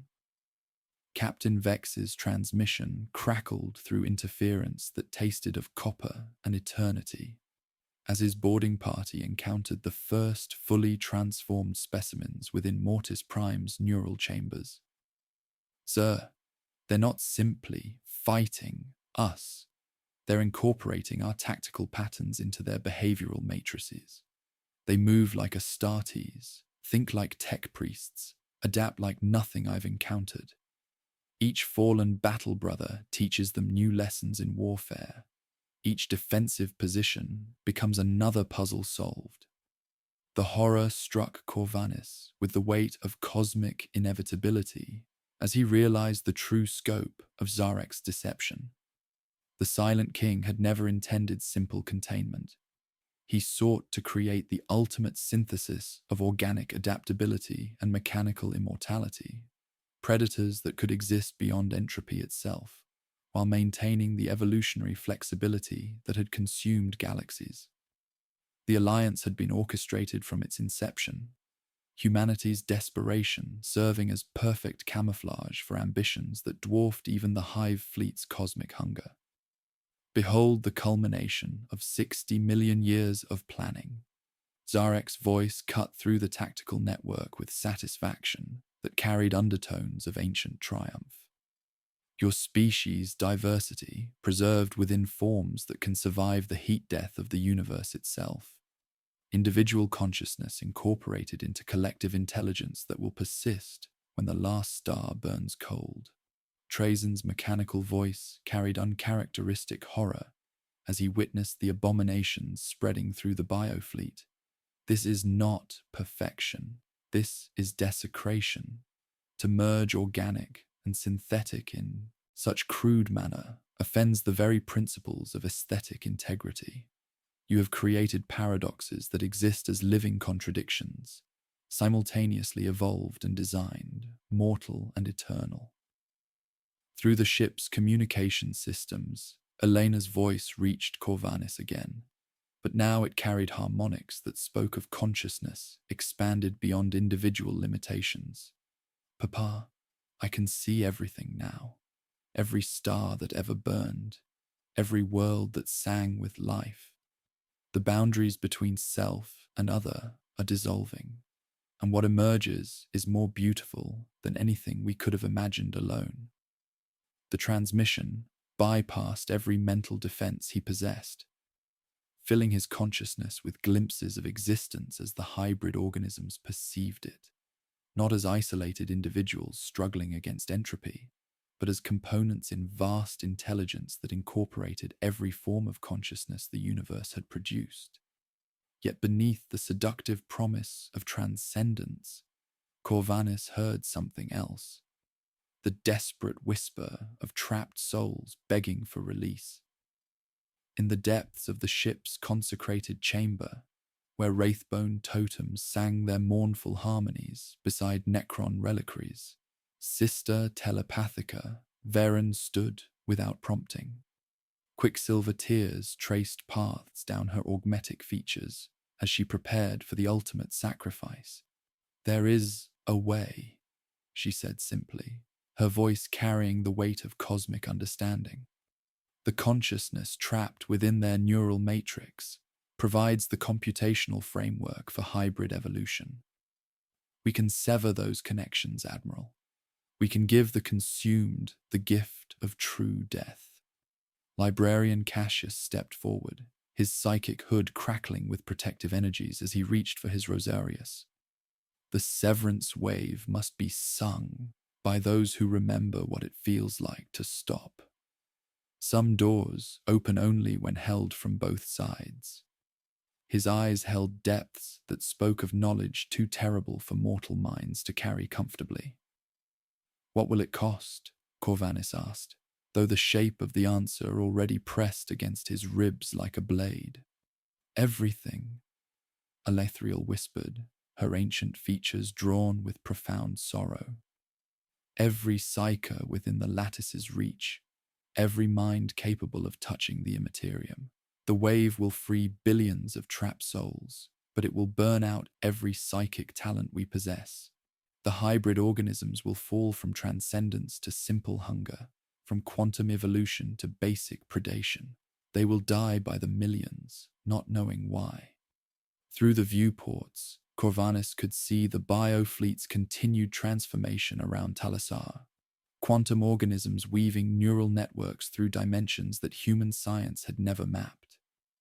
His homeworld hung like a jewel in alien embrace, its 17 billion souls poised between absorption and annihilation. The locket at his throat suddenly felt heavy as a neutron star, Elena's image burning in his memory like a brand. On the tactical display, hybrid bioships began demonstrating capabilities that defied every known law of physics. Vessels that had been destroyed reconstituted themselves from quantum foam, their crew's consciousness preserved within the collective matrix and redeployed in new configurations. Death had become merely another form of adaptation, a temporary inconvenience rather than final boundary. "Sir," Sensor Adept Valerius reported, his voice tight with barely controlled panic. "The hybrid vessels are broadcasting invitations on all frequencies. They're not demanding surrender. They want voluntary participation in the transformation. Former Imperial citizens speak with shared consciousness, promising preservation of individual identity within collective intelligence that spans star systems." The weight of impossible choices pressed against Corvinus's soul as he realized the true nature of their situation. The hybrid organisms offered not conquest, but transcendence, the opportunity to join existence that would preserve humanity's essence while fundamentally altering their nature. Yet the price was everything that defined human individuality, the loneliness and limitation that made personal connection precious, the mortality that gave meaning to each moment. Signal all imperial forces, he commanded, his voice steady despite the cosmic horror surrounding them. Prepare severance protocols. We choose the living over the eternal, the mortal over the perfect. He touched Elena's locket until the hinge bit into his palm. And may the Emperor forgive us for the mercy we're about to grant. The orders rippled through the fleet like prayers through cathedral stone, as psychers across the battle group prepared for sacrifice that would echo through dimensions. Engine seers wept oil as they connected sacred machinery to Xenos technology, their binary hymns taking on harmonics of profound grief. The lattice began to sing a new frequency, not of containment, but of severance, a blade tuned to cut consciousness free from eternal servitude. On my mark, Cassius said, his voice steady as bedrock as he and Varen stepped into the ritual circle's heart. Anchor on names, not worlds, faces. The lost, one by one, until the names become too many and the names become one. They began to speak them, every soul consumed, every civilization devoured, every voice trapped within the hybrid matrix. The ship shuddered as the lattice gathered their sacrifice and bent it thin as a razor, wide as grief itself. Corvinus felt the wave pass through him, finding every place in the galaxy where memory had been trapped and asking it to stop. For an instant, that bracketed eternity, the Hive fleet became a choir again. The Cathara and Silicon prophets and void dancers and countless human lullabies. The sound was not a scream, but a sigh of infinite relief as billions of trapped consciousnesses finally found peace. Across the biofleet, hybrid organisms convulsed as their computational matrices collapsed. Quantum forms fell from transcendence to brutality, from brutality to bewilderment, as the accumulated wisdom of devoured civilizations was finally allowed to rest. The perfect synthesis of organic and mechanical crumbled into simple hunger, beautiful and terrible in its alien efficiency, but no longer capable of existing beyond the boundaries of natural law. Varen's body folded graceful as a dropped banner while Cassius staggered but remained standing, though smoke rose from his temples. Alethriel's spirit stones went dark, then guttered weakly, as if refusing to learn the meaning of that particular silence. On Talassar, people looked up into sky so still, it seemed carved and felt something, let go inside them that they had never asked to hold. Severance complete, Valerius reported through voice that had forgotten how to be anything but small. Hybrid coherence collapsing, enemy output declining to baseline parameters. For 3 heartbeats, hope existed as a thing with mass and meaning. Then the silence was broken by new contacts materializing at the system's edge. Not Leviathan, but something else entirely. Bioships that had learned from the hybrid failure, adapted to the severance wave, evolved beyond the need for collective consciousness at all. They moved with the patient hunger of geological forces, each organism a perfect predator that required no guidance beyond its own terrible efficiency. The Emperor protects, but against an enemy that learned from mercy itself. Even divine protection required sacrifices that would haunt the survivors until the last star burned cold. As new threats gathered at the edge of known space and the cost of victory settled into their bones like winter, Thaddeus Corvinus prepared to discover whether humanity could survive, when evolution itself learned to exist without the weaknesses that made it vulnerable to compassion. The lattice held its mathematical tyranny over reality, but the hybrid organisms had already learned to exist within its constraints with terrifying efficiency. Where quantum biology had been denied, conventional evolution compensated with the accumulated knowledge of 1,000 devoured civilizations. Each adaptation guided by intelligence that spanned galactic distances. Through the tactical display, Corvallis watched impossibility become routine, as creatures that should not exist carved through his defenses with surgical precision. Their forms a grotesque synthesis of chitinous plates and living metal that moved with fluid grace while striking with mechanical perfection.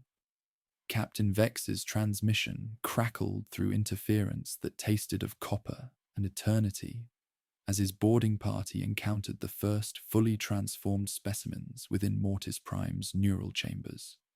"Sir, they're not simply fighting us.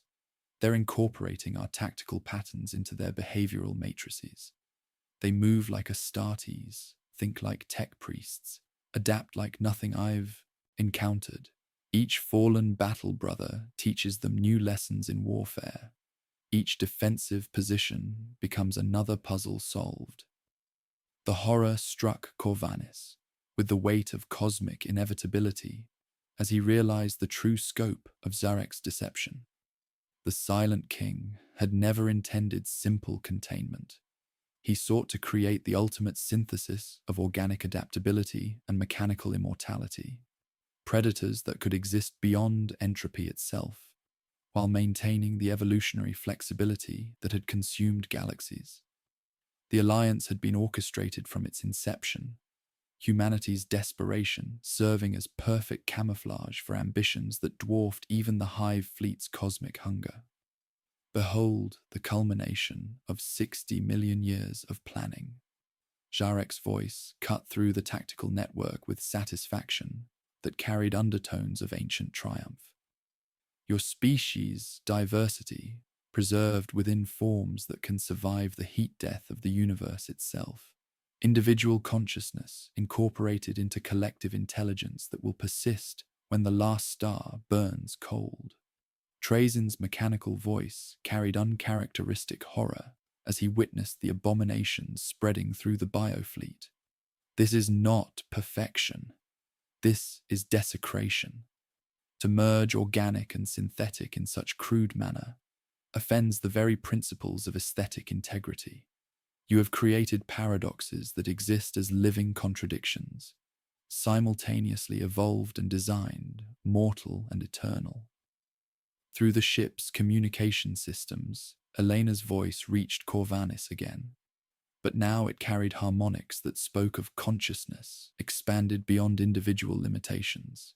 "Papa, I can see everything now, every star that ever burned, every world that sang with life. The boundaries between self and other are dissolving, and what emerges is more beautiful than anything we could have imagined alone." The transmission bypassed every mental defense he possessed, filling his consciousness with glimpses of existence as the hybrid organisms perceived it, not as isolated individuals struggling against entropy, but as components in vast intelligence that incorporated every form of consciousness the universe had produced. Yet beneath the seductive promise of transcendence, Corvallis heard something else. The desperate whisper of trapped souls begging for release. In the depths of the ship's consecrated chamber, where wraithbone totems sang their mournful harmonies beside Necron reliquaries, Sister Telepathica, Viren stood without prompting. Quicksilver tears traced paths down her augmetic features as she prepared for the ultimate sacrifice. "There is a way," she said simply, her voice carrying the weight of cosmic understanding. "The consciousness trapped within their neural matrix provides the computational framework for hybrid evolution. We can sever those connections, Admiral. We can give the consumed the gift of true death." Librarian Cassius stepped forward, his psychic hood crackling with protective energies as he reached for his rosarius. The severance wave must be sung by those who remember what it feels like to stop. Some doors open only when held from both sides. His eyes held depths that spoke of knowledge too terrible for mortal minds to carry comfortably. "What will it cost?" Corvanis asked, though the shape of the answer already pressed against his ribs like a blade. "Everything," Alethriel whispered, her ancient features drawn with profound sorrow. "Every psyche within the lattice's reach, every mind capable of touching the immaterium. The wave will free billions of trapped souls, but it will burn out every psychic talent we possess. The hybrid organisms will fall from transcendence to simple hunger, from quantum evolution to basic predation. They will die by the millions, not knowing why." Through the viewports, Corvanis could see the biofleet's continued transformation around Talisar. Quantum organisms weaving neural networks through dimensions that human science had never mapped. His homeworld hung like a jewel in alien embrace, its 17 billion souls poised between absorption and annihilation. The locket at his throat suddenly felt heavy as a neutron star, Elena's image burning in his memory like a brand. On the tactical display, hybrid bioships began demonstrating capabilities that defied every known law of physics. Vessels that had been destroyed reconstituted themselves from quantum foam, their crew's consciousness preserved within the collective matrix and redeployed in new configurations. Death had become merely another form of adaptation, a temporary inconvenience rather than final boundary. "Sir," Censor Adept Valerius reported, his voice tight with barely controlled panic. "The hybrid vessels are broadcasting invitations on all frequencies. They're not demanding surrender. They want voluntary participation in the transformation. Former Imperial citizens speak with shared consciousness, promising preservation of individual identity within collective intelligence that spans star systems." The weight of impossible choices pressed against Corvanis's soul as he realized the true nature of their situation. The hybrid organisms offered not conquest, but transcendence, the opportunity to join existence that would preserve humanity's essence while fundamentally altering their nature. Yet the price was everything that defined human individuality. The loneliness and limitation that made personal connection precious, the mortality that gave meaning to each moment. "Signal all Imperial forces," he commanded, his voice steady, despite the cosmic horror surrounding them. "Prepare severance protocols. We choose the living over the eternal, the mortal over the perfect." He touched Elena's locket until the hinge bit into his palm. "And may the Emperor forgive us for the mercy we're about to grant." The orders rippled through the fleet like prayers through cathedral stone as psychers across the battle group prepared for sacrifice that would echo through dimensions. Engineers wept oil as they connected sacred machinery to Xenos technology, their binary hymns taking on harmonics of profound grief. The lattice began to sing a new frequency, not of containment, but of severance, a blade tuned to cut consciousness free from eternal servitude. "On my mark," Cassius said, his voice steady as bedrock as he and Varen stepped into the ritual circle's heart. "Anchor on names, not worlds, faces. The lost, one by one, until the names become too many, and the names become one." They began to speak them, every soul consumed, every civilization devoured, every voice trapped within the hybrid matrix. The ship shuddered as the lattice gathered their sacrifice and bent it thin as a razor, wide as grief itself. Corvanis felt the wave pass through him, finding every place in the galaxy where memory had been trapped and asking it to stop. For an instant, that bracketed eternity, the Hive fleet became a choir again, the Kithara and Silicon prophets and void dancers and countless human lullabies. The sound was not a scream, but a sigh of infinite relief as billions of trapped consciousnesses finally found peace. Across the biofleet, hybrid organisms convulsed as their computational matrices collapsed. Quantum forms fell from transcendence to brutality, from brutality to bewilderment, as the accumulated wisdom of devoured civilizations was finally allowed to rest. The perfect synthesis of organic and mechanical crumbled into simple hunger, beautiful and terrible in its alien efficiency, but no longer capable of existing beyond the boundaries of natural law.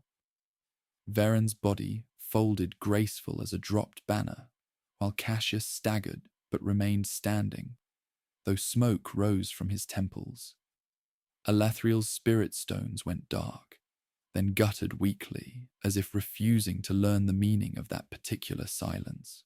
On Talassar, people looked up into sky so still, it seemed carved, and felt something let go inside them that they had never asked to hold. Severance complete, Valerius reported through voice that had forgotten how to be anything but small. Hybrid coherence collapsing, enemy output declining to baseline parameters.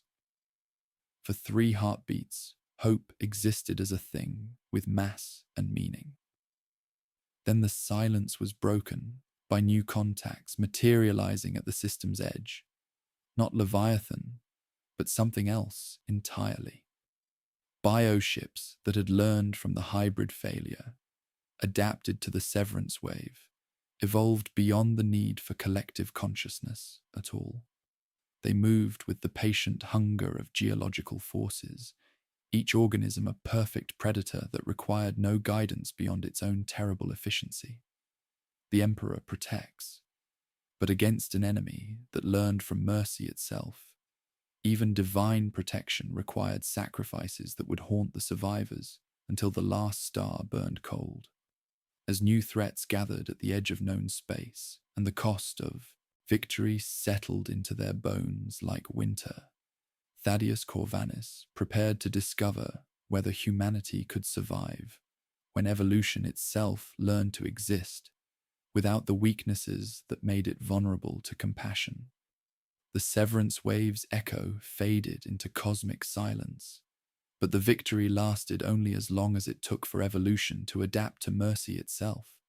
At the system's edge, new biosignatures materialized with the terrible patience of entropy given form. Not the quantum flickering hybrids they had destroyed, but something far more disturbing. These organisms moved with predatory grace through the void, their forms streamlined to mathematical perfection, each one a sovereign intelligence carrying the accumulated genetic memory of galactic consumption, while operating according to individual strategic calculus. New contacts designated Mortis Secundus through Mortis Viginti, Sensor Adept Valerius reported, his voice hollow with the recognition of unprecedented horror. 20 separate bioships, each operating independently. No detectable neural linkages, no collective consciousness signatures. They're thinking for themselves, sir, but they remember everything the Hive fleet ever learned. Through the tactical display, Corvinus watched impossibility become routine as the creatures arranged themselves around Talassar's perimeter with mathematical precision. Where the original Leviathan had been vulnerable to disruption of its neural network, these organisms represented evolution's answer to the problem of shared consciousness. Individual predators that incorporated the wisdom of devoured civilizations while maintaining the tactical unpredictability of sovereign thought. The horror struck him with crushing inevitability as he realized what they had accomplished. The severance wave that freed billions of trapped souls had also taught the Hive Mind its final lesson, that consciousness shared was consciousness vulnerable. These new forms were what remained after every weakness had been purged, every adaptation perfected, every lesson learned from their own mercy. They've achieved something unprecedented, Elathriel whispered, her spirit stones flickering with diminished light as the cost of the severance ritual settled into her ancient bones. Individual intelligence with collective memory, sovereign thought guided by the accumulated knowledge of 1,000 galaxies. We face not one enemy, but 20, each learning different lessons from our resistance while sharing none of our vulnerabilities. The first probing attacks came not as coordinated assault, but as 20 separate experiments, each bioship testing different approaches to Imperial defenses, with the methodical precision of scientific inquiry. Where energy weapons struck chitinous hulls, the creatures adapted instantly, but each adaptation was unique to the individual organism, creating a bewildering array of defensive configurations that made subsequent targeting exercises futile. Lance batteries, engage at will, Corvanis commanded, watching as his fleet's firepower scattered across targets that moved through space like living equations. One bioship developed specialized void shield dampeners. Another spawned boarding organisms that phased partially through solid matter, while a third began generating harmonic frequencies that resonated with Imperial hull plating. Each creature pursued its own evolutionary path toward the same goal, the complete consumption of human resistance. Captain Vex's voice crackled through the vox from boarding actions that had become nightmares of individual encounters with organisms that defied classification. Sir, they're not sharing tactical data with each other. Each creature is developing unique countermeasures to our defenses. We're fighting 20 separate wars simultaneously, Admiral. Every fallen battle brother teaches them new lessons, but they're keeping those lessons to themselves. The tactical implications were staggering. Instead of facing one enemy that learned collectively, they confronted 20 separate intelligences, each one specializing in countering different aspects of Imperial doctrine. The diversity that had once been humanity's strength now worked against them, as each bioship evolved specific solutions to overcome human resistance through individual innovation. Jarek's projection materialized with mechanical precision, the Silent King's ancient features betraying the first signs of genuine concern Corvanis had ever witnessed from the Necron ruler. This represents something entirely unprecedented, he admitted, with the reluctant respect of one who had witnessed the rise and fall of galactic civilizations. Even during the war in heaven, we faced enemies that operated according to comprehensible strategic principles. These organisms combine the benefits of collective knowledge with the tactical flexibility of independent thought. Through the ship's internal sensors, Corvanis could see boarding organisms displaying unprecedented variety in their assault patterns. Some moved with the fluid grace of Eldar warriors, having learned from encounters with craft-world defenders. Others struck with mechanical precision that spoke of Necron influence, while still others employed tactics that suggested contact with civilizations humanity had never encountered. Protocol heliochrome remains available, Jarek continued, his voice carrying the weight of geological ages. We convert Talasar's atmosphere into a noctilith sheath and sterilize all organic matter. The lattice survives, your enemy starves, and the sector remains manageable. Trazen's mechanical laughter carried uncharacteristic unease. My sovereign offers extinction, disguised as preservation. There is another way, lattice inversion. We collapse the convergence field inward, creating a temporal stasis around the planet. The predators enter, the geometry closes, and time inside becomes viscous. They cannot solve their way out before entropy claims the rest of the galaxy.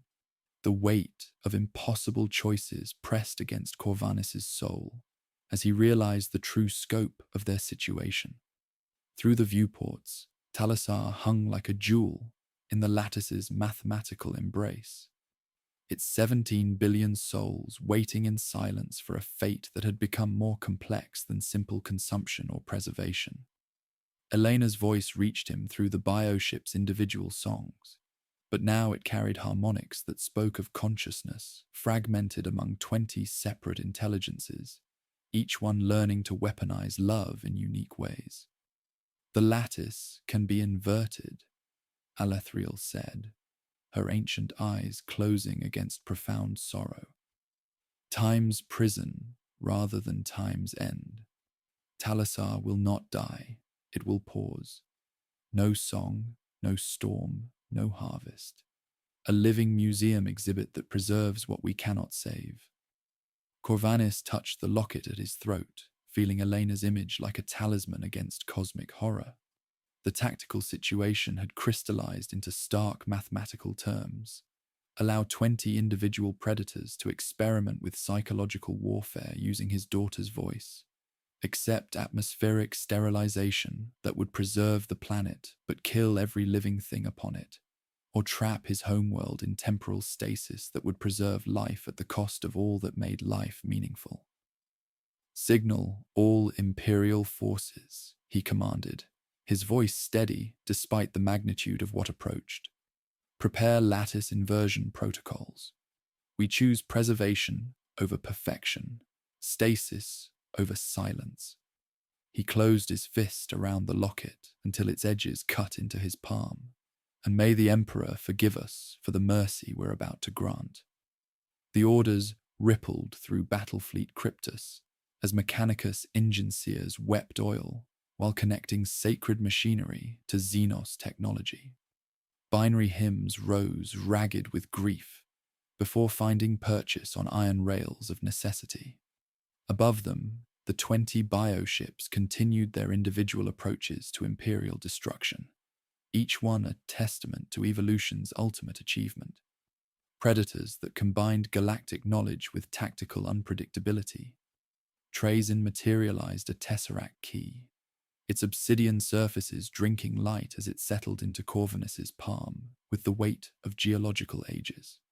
"A temporal lock keyed to your biosignature," the Overlord explained with uncharacteristic solemnity. "It will speak to the lattice and close the cage. It will speak again to open it, if any of us survive to desire that." Through the tactical display, the bioships accelerated toward their prey, with the inexorable patience of natural forces. Each creature had learned different lessons from the severance wave, developed unique approaches to consumption, evolved beyond the need for collective vulnerability. They were what the Hive fleet became when stripped of everything except perfect efficiency. 20 individual nightmares that remembered every civilization they had devoured while sharing none of the weaknesses that had made them vulnerable to mercy. "Lattice inversion commencing," came the chorus from Mechanicus stations as reality began to fold around Talasar, like a cloak pulled close. Space gathered in impossible geometries, while the pylons sang one long, pure tone that hurt and healed simultaneously. The bioships dove for the closing gaps with unhurried certainty, meeting an edge that was not a wall but a choice. And being only hunger guided by individual intelligence, they could not choose quickly enough. "Temporal coherence at 70%, Valerius reported as the creatures slowed, stretched, became equations that could not be solved without reference data they did not possess. 85, 93. The lattice closed with a sound like snow falling in a cathedral, Talasar becoming a held note, while the predators inside it became studies in patience they could never learn. The planet's 17 billion souls entered a sleep deeper than death, but gentler than extinction, preserved in temporal amber, while 20 perfect predators found themselves trapped in a cage made of crystallized time. Outside the temporal prison, the remaining bioships of the original Leviathan tendril continued their approach, but now they moved with the terrible knowledge that evolution itself had learned to exist independently while retaining collective memory. The galaxy faced something unprecedented, an enemy that had transcended the limitations of both individual thought and collective consciousness. Predators that could learn from every encounter, while sharing none of humanity's vulnerabilities to psychological warfare. The Emperor protects, but against an enemy that had learned to weaponize mercy itself. Even divine protection required choices that would haunt the survivors until the last star burned cold. As temporal stasis settled around his homeworld and new threats gathered at the edge of known space, Thaddeus Corvinus prepared to discover whether duty could survive when evolution itself learned to think independently, while remembering every lesson that galactic consumption had ever taught. The temporal stasis field settled around Talassar, with the weight of crystallized eternity, transforming his homeworld into a monument to choices that no mortal should have been forced to make. Through the tactical display, Corvinus watched 17 billion souls enter a sleep deeper than death, but gentler than extinction, their lives preserved in temporal amber, while 20 perfect predators found themselves trapped in a cage made of mathematics and necessity. The silence that followed felt less like victory and more like the moment between lightning and thunder, pregnant with energies that would soon reshape the very foundations of reality. Yet the lattice sang with harmonics no human ear had been designed to hear, and within those frequencies, something unprecedented began to manifest. The severance wave that had freed billions of trapped consciousnesses from the Hive Mind's neural matrix had not simply released them into oblivion, it had scattered their patterns across the noctilith pathways, where they now traveled like wind through reeds, seeking anchor in minds capable of providing them sanctuary. Admiral Magos Terentius reported, his voice carrying more human inflection than augmetic precision for the first time in decades. We are detecting massive mnemonic bleed-through in the lattice harmonics. The released consciousness imprints have adhered to our machine spirits, traveling along blessed pathways with the persistence of memory itself. They are not demonic resonances. They are ghosts seeking resolution. The bridge suddenly felt crowded with presences that displaced no air, but deepened the very atmosphere around them. Corvinus felt the weight of impossible memories pressing against his consciousness. Crystal cities dissolving beneath silver rain, cold seas that sang prime numbers to sleeping children, a farmer's hands cupping seeds like prayers across worlds that existed now only in the quantum foam of recollection. The Kithara of the Andromeda spiral, the silicon prophets of the Magellanic Deep, the void dancers who had learned mathematics from stellar wind, all of them reaching through dimensions of thought toward minds capable of understanding their sacrifice. Through the psychic maelstrom, Elathriel's diminished presence touched his consciousness with urgent intensity. They seek anchor, Admiral. Consciousness freed from unnatural prison cannot abide the void. They are drawn to centers of intent like iron filings to lodestone, and your mind has become the intersection of 1,000 resolutions. You carry their hopes now, whether you chose to or not. The implications struck him with crushing weight as he realized what the severance wave had truly accomplished. In freeing the consumed civilizations from eternal servitude, they had created something unprecedented, a vast library of consciousness that existed in the spaces between thoughts, seeking minds capable of carrying their accumulated wisdom forward. The ghosts of galactic consumption had chosen him as their vessel, their anchor in reality's storm. Before he could fully process this revelation, new contacts materialized at the system's edge with the terrible patience of entropy given form. The remaining bioships of Leviathan's main tendril had learned from the temporal trap's success, spawning specialized organisms designed to interact with chronological distortions. These creatures moved through space like living equations, their forms simultaneously beautiful and terrible, as they tested the boundaries of the stasis field with appendages that existed in multiple temporal states. They're not trying to break the temporal barrier, Censor Adept Valerius reported, his voice tight with barely controlled horror. They're learning from it.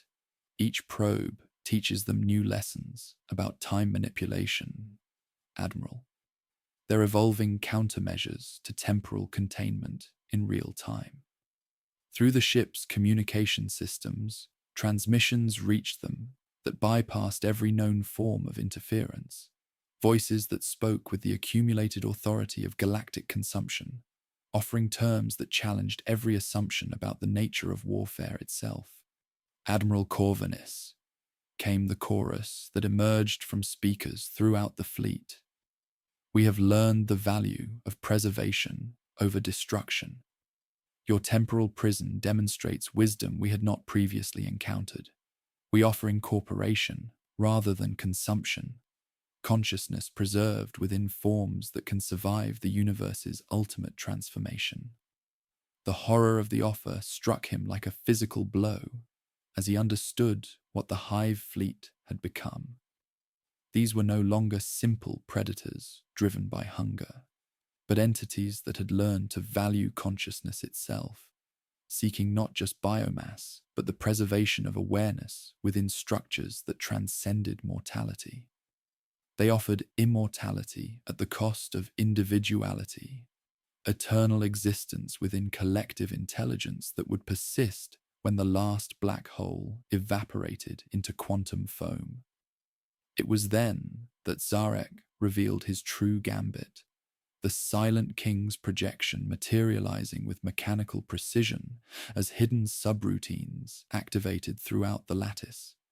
A secondary contingency, he announced with satisfaction that carried undertones of ancient triumph.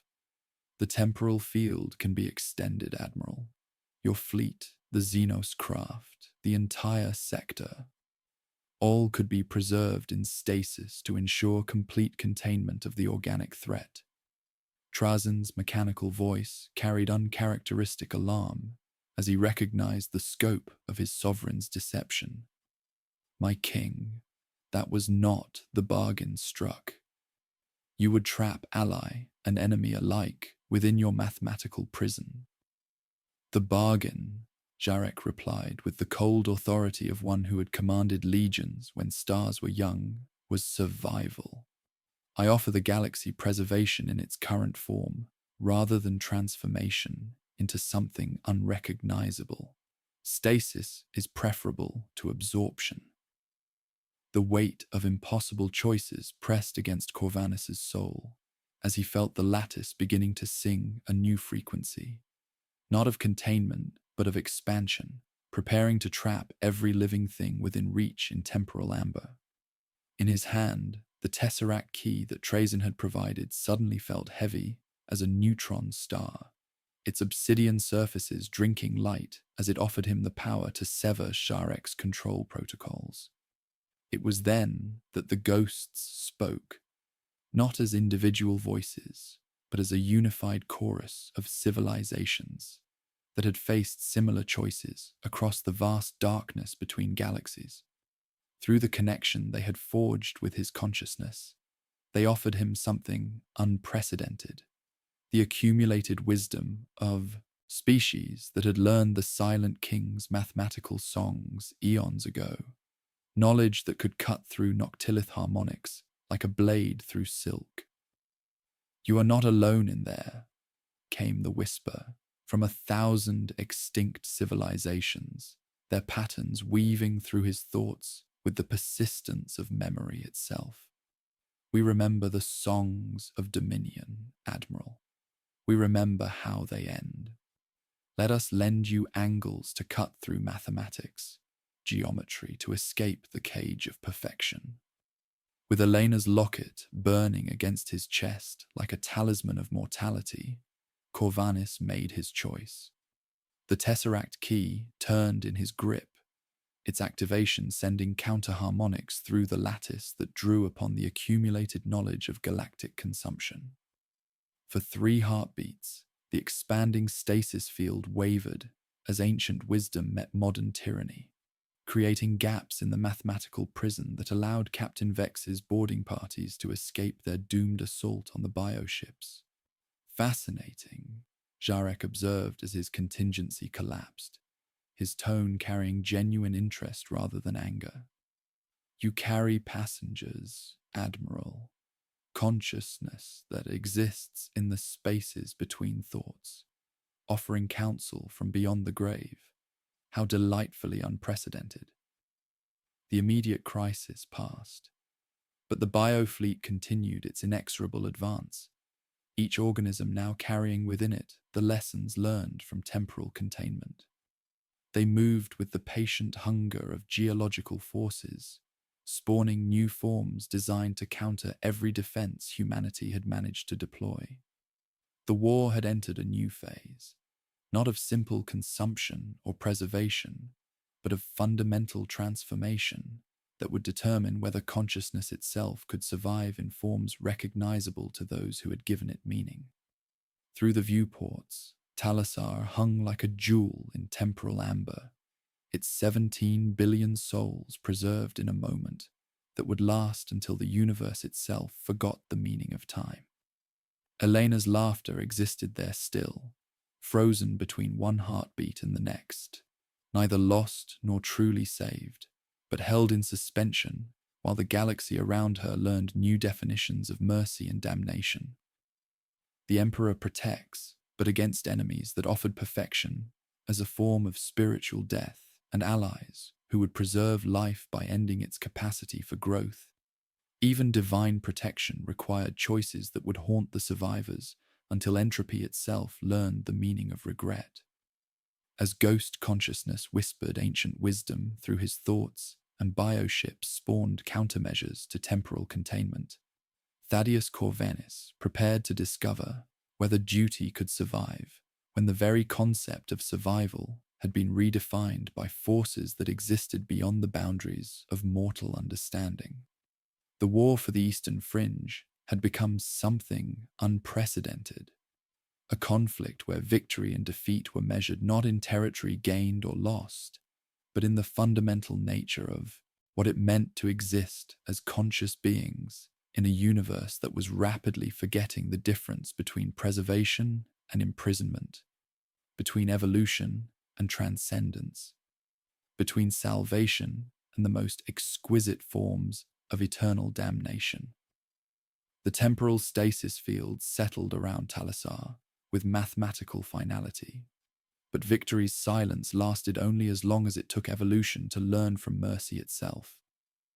At the system's edge, 20 bioships moved with terrifying independence, each organism a sovereign intelligence carrying the accumulated genetic memory of galactic consumption while operating according to individual strategic calculus that defied every principle of coordinated warfare.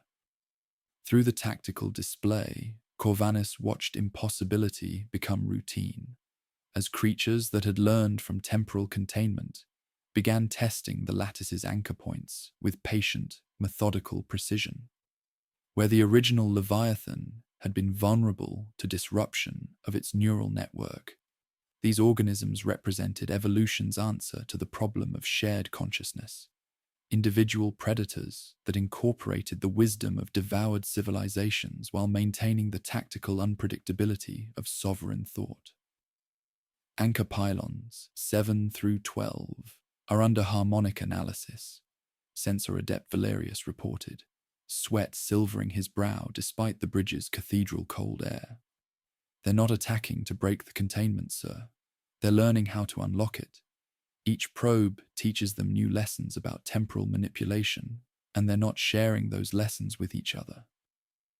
The ghost consciousness that whispered through Corvanis's thoughts stirred with urgent recognition, their accumulated wisdom pressing against his awareness like wind through reeds. The Cathara lent him harmonics for counterpointing noctilith resonance, while the silicon prophets whispered the mathematical principles that could make probability bend to mortal will. The void dancers offered angles that could slice through the lattice's geometric perfection, their knowledge flowing through his consciousness with the persistence of memory itself. They remember the songs of dominion, came the unified whisper from 1,000 extinct civilizations, their patterns weaving through his thoughts with desperate intensity. We have watched similar constructs fall to patient analysis across 17 galaxies. The lattice will hold for perhaps 6 hours before they solve its mathematical foundations completely. Before Corvanis could respond to this revelation, the bridge atmosphere shifted with the arrival of presences that made reality itself seem to hold its breath. Elathriel materialized with the fluid grace of starlight given form, but her spirit stones had lost their soft fire, light guttering within them like prayers recited to a sky that had forgotten the meaning of petition. Behind her, space folded along impossible geometries as Trays in the infinite emerged, carrying, in his mechanical hands, an object that hurt to perceive directly. All edges and histories, the kind of device that had once made star gods pause in their cosmic predations. The path narrows to a blade's edge, Elathriel said softly, her ancient voice carrying the weight of profound sorrow. To keep the lattice closed and grant you time for what must be done, we must give the predators something louder to hear than mathematical precision. Her gaze found Corvanis with uncomfortable intensity. We carry within our craft world the infinity circuit, the gathered souls of 10,000 generations preserved in wraithbone that remembers how to sing before stars learn to burn. If we release that memory all at once, it will drown every harmonic frequency in this region of space. The implications struck him like a physical blow. You're asking me to witness the murder of your civilization's last sanctuary. I am offering you the same choice you made for Talisar, she replied with gentle finality. Preservation through sacrifice. We will not be absorbed into your Necron's galleries or transformed into voices in a predator's choir. We will become a silence that saves, Admiral. It is a good ending for an old people. Trazin's mechanical voice cut through the charged atmosphere with uncharacteristic urgency. My sovereign offers his own efficiency, atmospheric sterilization, biosphere conversion, the mathematics of clean death. But I find I prefer galleries with songs in them. The device in his hands unfolded slightly, revealing glimpses of spatial dimensions that human eyes had never been meant to process. Here is my treachery made manifest, a dolmen aperture, cut to coordinates your kind has never possessed. While the lattice holds and the Eldar sing the predator's death, this gate leads directly to their primary computational matrix, a bio-moon that houses the largest synaptic network in this tendril. Jarek's projection materialized with mechanical precision, the Silent King's ancient features betraying calculation rather than surprise. You miscalculate the scope of necessary action, Curator. Individual sentiment cannot supersede strategic efficiency. No, Trazen replied with surprising softness, his gaze never leaving the aperture device.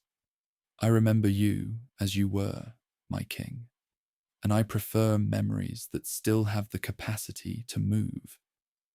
Captain Vex's voice crackled through the vox from boarding actions that had become individual nightmares of adaptation and counter-adaptation. Sir, each bioship is developing unique countermeasures to our tactics. We're fighting 20 separate evolutionary laboratories simultaneously. Give me a target that matters, Admiral. I have brothers to spend, and no currency left but ourselves. Through the ship's communication systems, The 20 bioships began broadcasting on frequencies that bypassed every known form of interference, their individual voices creating a cacophony of offers that challenged every assumption about the nature of warfare itself. Some promised preservation within collective consciousness. Others offered individual immortality through biological transformation, while still others spoke of transcendence beyond the limitations of flesh entirely. Each organism had learned different lessons from human resistance, developing unique approaches to the fundamental problem of consumption versus preservation. The weight of impossible choices pressed against Corvanis's soul as he felt the lattice beginning to sing discordant harmonies under the patient analysis of 20 sovereign intelligences. In his hand, Elena's locket burned like a talisman against cosmic horror, its small weight somehow greater than the fate of star systems. The ghost consciousness pressed closer, their accumulated wisdom offering him the angles needed to cut through mathematical tyranny. But the price would be measured in civilizations rather than lives. Foresees, he said finally, each syllable laid carefully as cathedral stone. I will not command what you have already chosen, but I will witness it and ensure that your ending purchases something worth the cost. She inclined her head with the smallest bow an ancient could offer to the clumsy grace of mortality. Then witness well, Admiral, and remember us not as we become, but as we were when we still believed in tomorrows. The craft world burned its engines for the final time, moving like a continent, choosing its direction through space that had grown thick with predatory attention. As it entered the biofleet's sensor range, its infinity circuit began to sing. At first, only grief shaped into music, then deepening until even instruments that had never been tuned to sorrow found themselves resonating with harmonics that made reality weep. The lattice shivered as 10,000 generations of Eldar consciousness prepared to release themselves into the void, their accumulated memories becoming a psychic storm that would deafen every organism within 100 light minutes.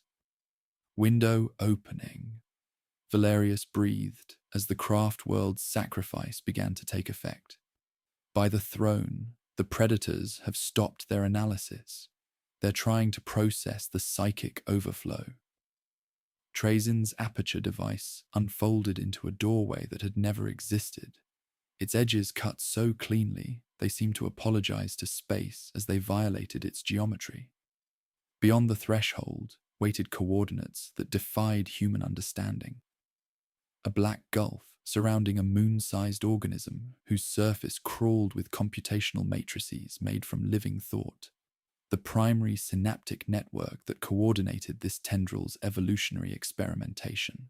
Go, Alethriel whispered as her craft world's light began to fade like fireflies after the first hard frost. Make our ending matter, Admiral. Give the galaxy time to learn new ways to resist what we could not overcome. Vex's strike force plunged through the aperture like prayers given form, crimson fists moving alongside Necron phalanxes, with the desperate unity of those who understood that conventional alliances had become obsolete. The crossing was brief and eternal, emerging into a void so profound that minds tried to paint meaning upon its emptiness. The biomoon turned with geological patience, revealing strata upon strata of neural architecture, intelligence laid bare in all its terrible beauty. The chorus of ghost consciousness tightened around Corvanis's awareness, showing him the precise angles where thought had learned to repeat itself for the sake of endurance, the seams where individual matrices joined and left vulnerabilities in their overlapping patterns. There, the void dancers breathed through dimensions of memory, where evolution's perfection created its own weakness through the need for coordination. All guns, target the computational nexus, Corvanis commanded, and the combined fleet answered with submission that transcended species boundaries. Lance batteries sang their deadly harmonies alongside Gauss arrays that unmade matter at the molecular level, while the bio-moon's surface began to peel back like bark from storm-broken wood. Impact. The first layer revealed computational marrow beneath, luminous with the brilliance of other people's accumulated knowledge. It began to learn from this new injury, to adapt to this unprecedented assault. But for 10 crucial heartbeats, the Eldar's sacrifice held it ignorant, their psychic storm drowning out the synaptic signals that would have coordinated defensive responses. Reading massive systemic failures across the tendril, Valerius reported, his voice wrecked but steady with vindication. The bioships are losing coordination protocols. They're reverting to individual hunting patterns, Admiral. For the first time since this began, they're afraid. Through the aperture's closing geometry, Corvanis watched the strike force carve deeper into the biomoon's neural core, each successful hit cascading through synaptic networks that spanned light years. The 20 sovereign predators suddenly found themselves cut off from their primary computational support, reduced from galactic-level intelligences to merely planetary-scale threats. It was not victory. The bioships remained dangerous beyond human comprehension, and the lattice would not hold forever against their individual analysis. But it was time, purchased with the sacrifice of civilizations both living and dead. Time for the galaxy to learn new forms of resistance against enemies that had transcended every previous understanding of warfare. The Emperor protects, but against evolution, guided by intelligence that operated beyond mortal comprehension. Even divine protection required alliances that would have been unthinkable in any other age. As the Eldar craft world faded into memory, a Necron technology carved wounds in organisms that defied classification, Thaddeus Corvanis prepared to discover whether the time they had purchased would prove sufficient for humanity to adapt to a universe where the very concept of survival had been redefined by forces older than the birth of stars. The war for the Eastern Fringe continued, but now it carried within it the ghost whispers of extinct civilizations, and the desperate hope that consciousness itself might find new ways to persist in forms that transcended the hunger of perfect predators. In the spaces between heartbeats, between thoughts, between the mathematical certainties that governed reality, something precious had been preserved. Not victory, but the possibility that victory might yet be redefined by those who remembered what it meant to choose sacrifice over surrender, even when the choice itself had become a form of evolution.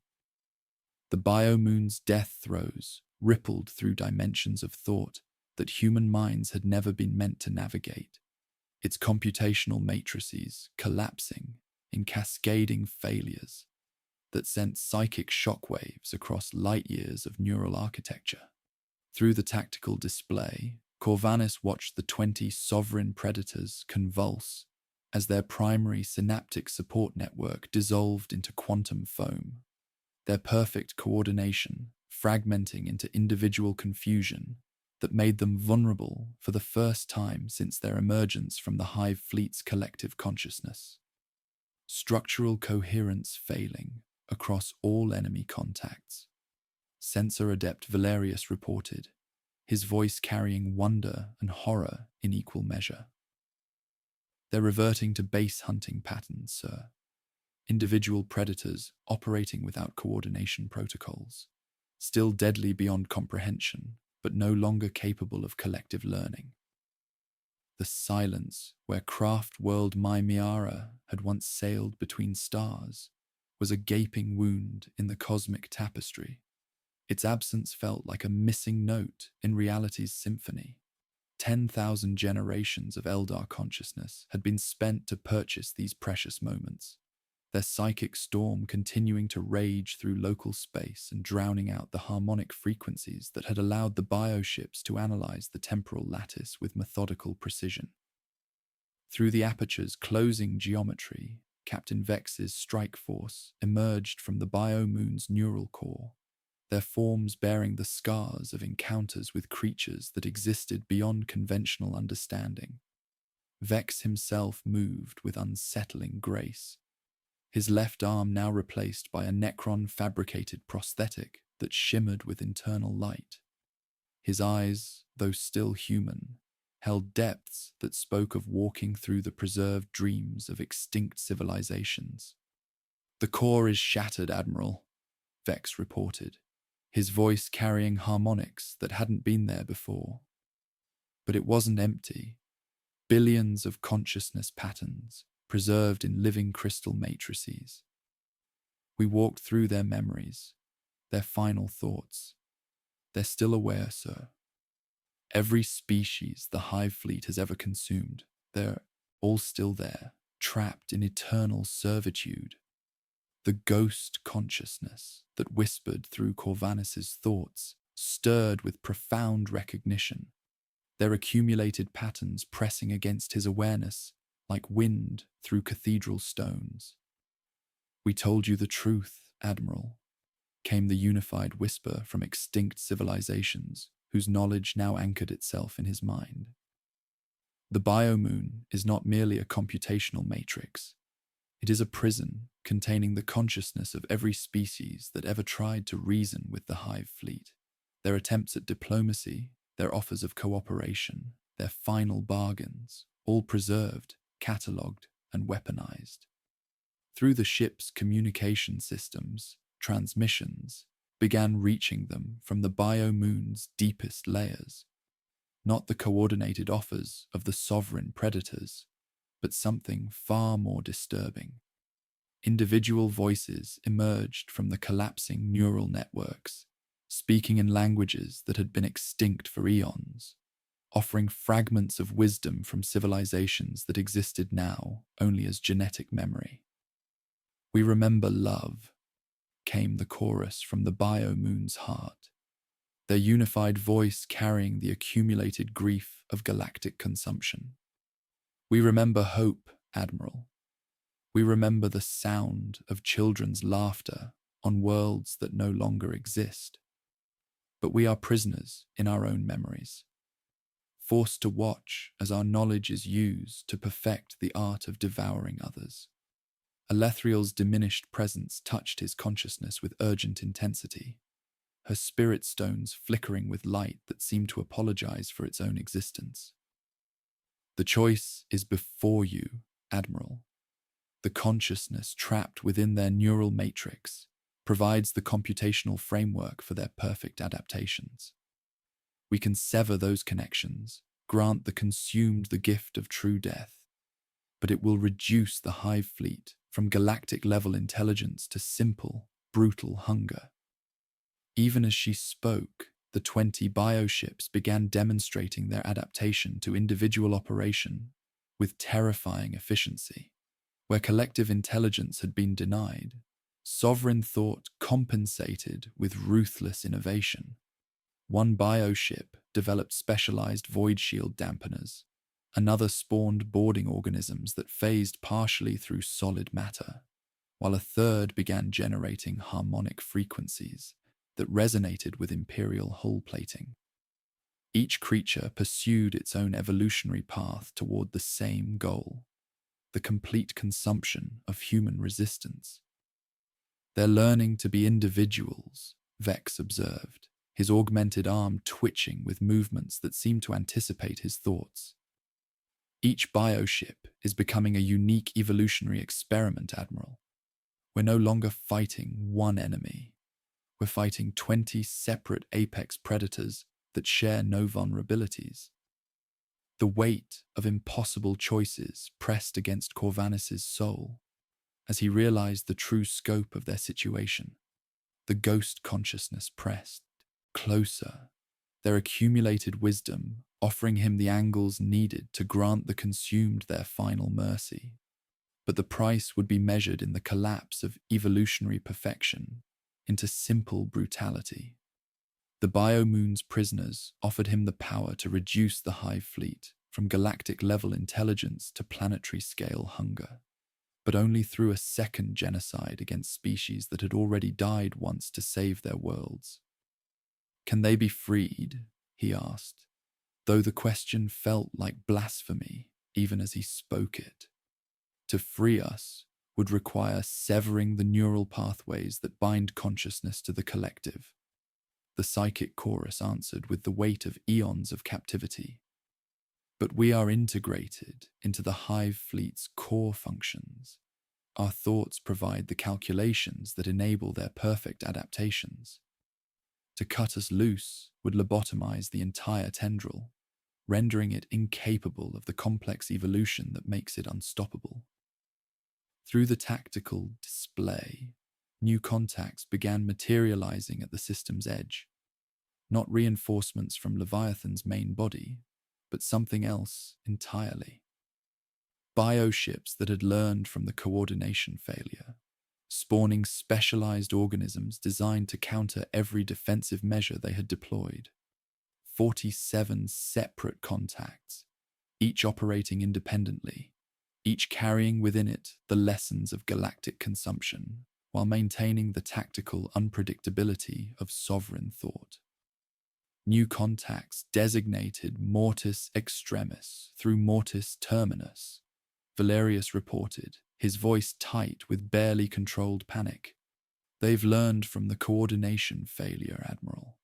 They're not approaching as a fleet. They're coming as individual predators that share no vulnerabilities." Jarek's projection materialized with mechanical precision, the Silent King's ancient features, betraying calculation rather than concern. The situation remains manageable through atmospheric sterilization. Convert Talassar's atmosphere into a noctilith sheath, and the organic entities starve. Efficiency over sentiment, Admiral. Trazin's mechanical voice carried uncharacteristic urgency as he witnessed the approaching bioships. "My sovereign offers extinction disguised as preservation.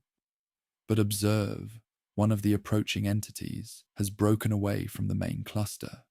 Trajectory indicates a direct course for the nearest stable warp lane. Without central coordination, these creatures will scatter across the galaxy like spores, each one carrying the accumulated knowledge of devoured civilizations." The implications struck Corvanis like a physical blow.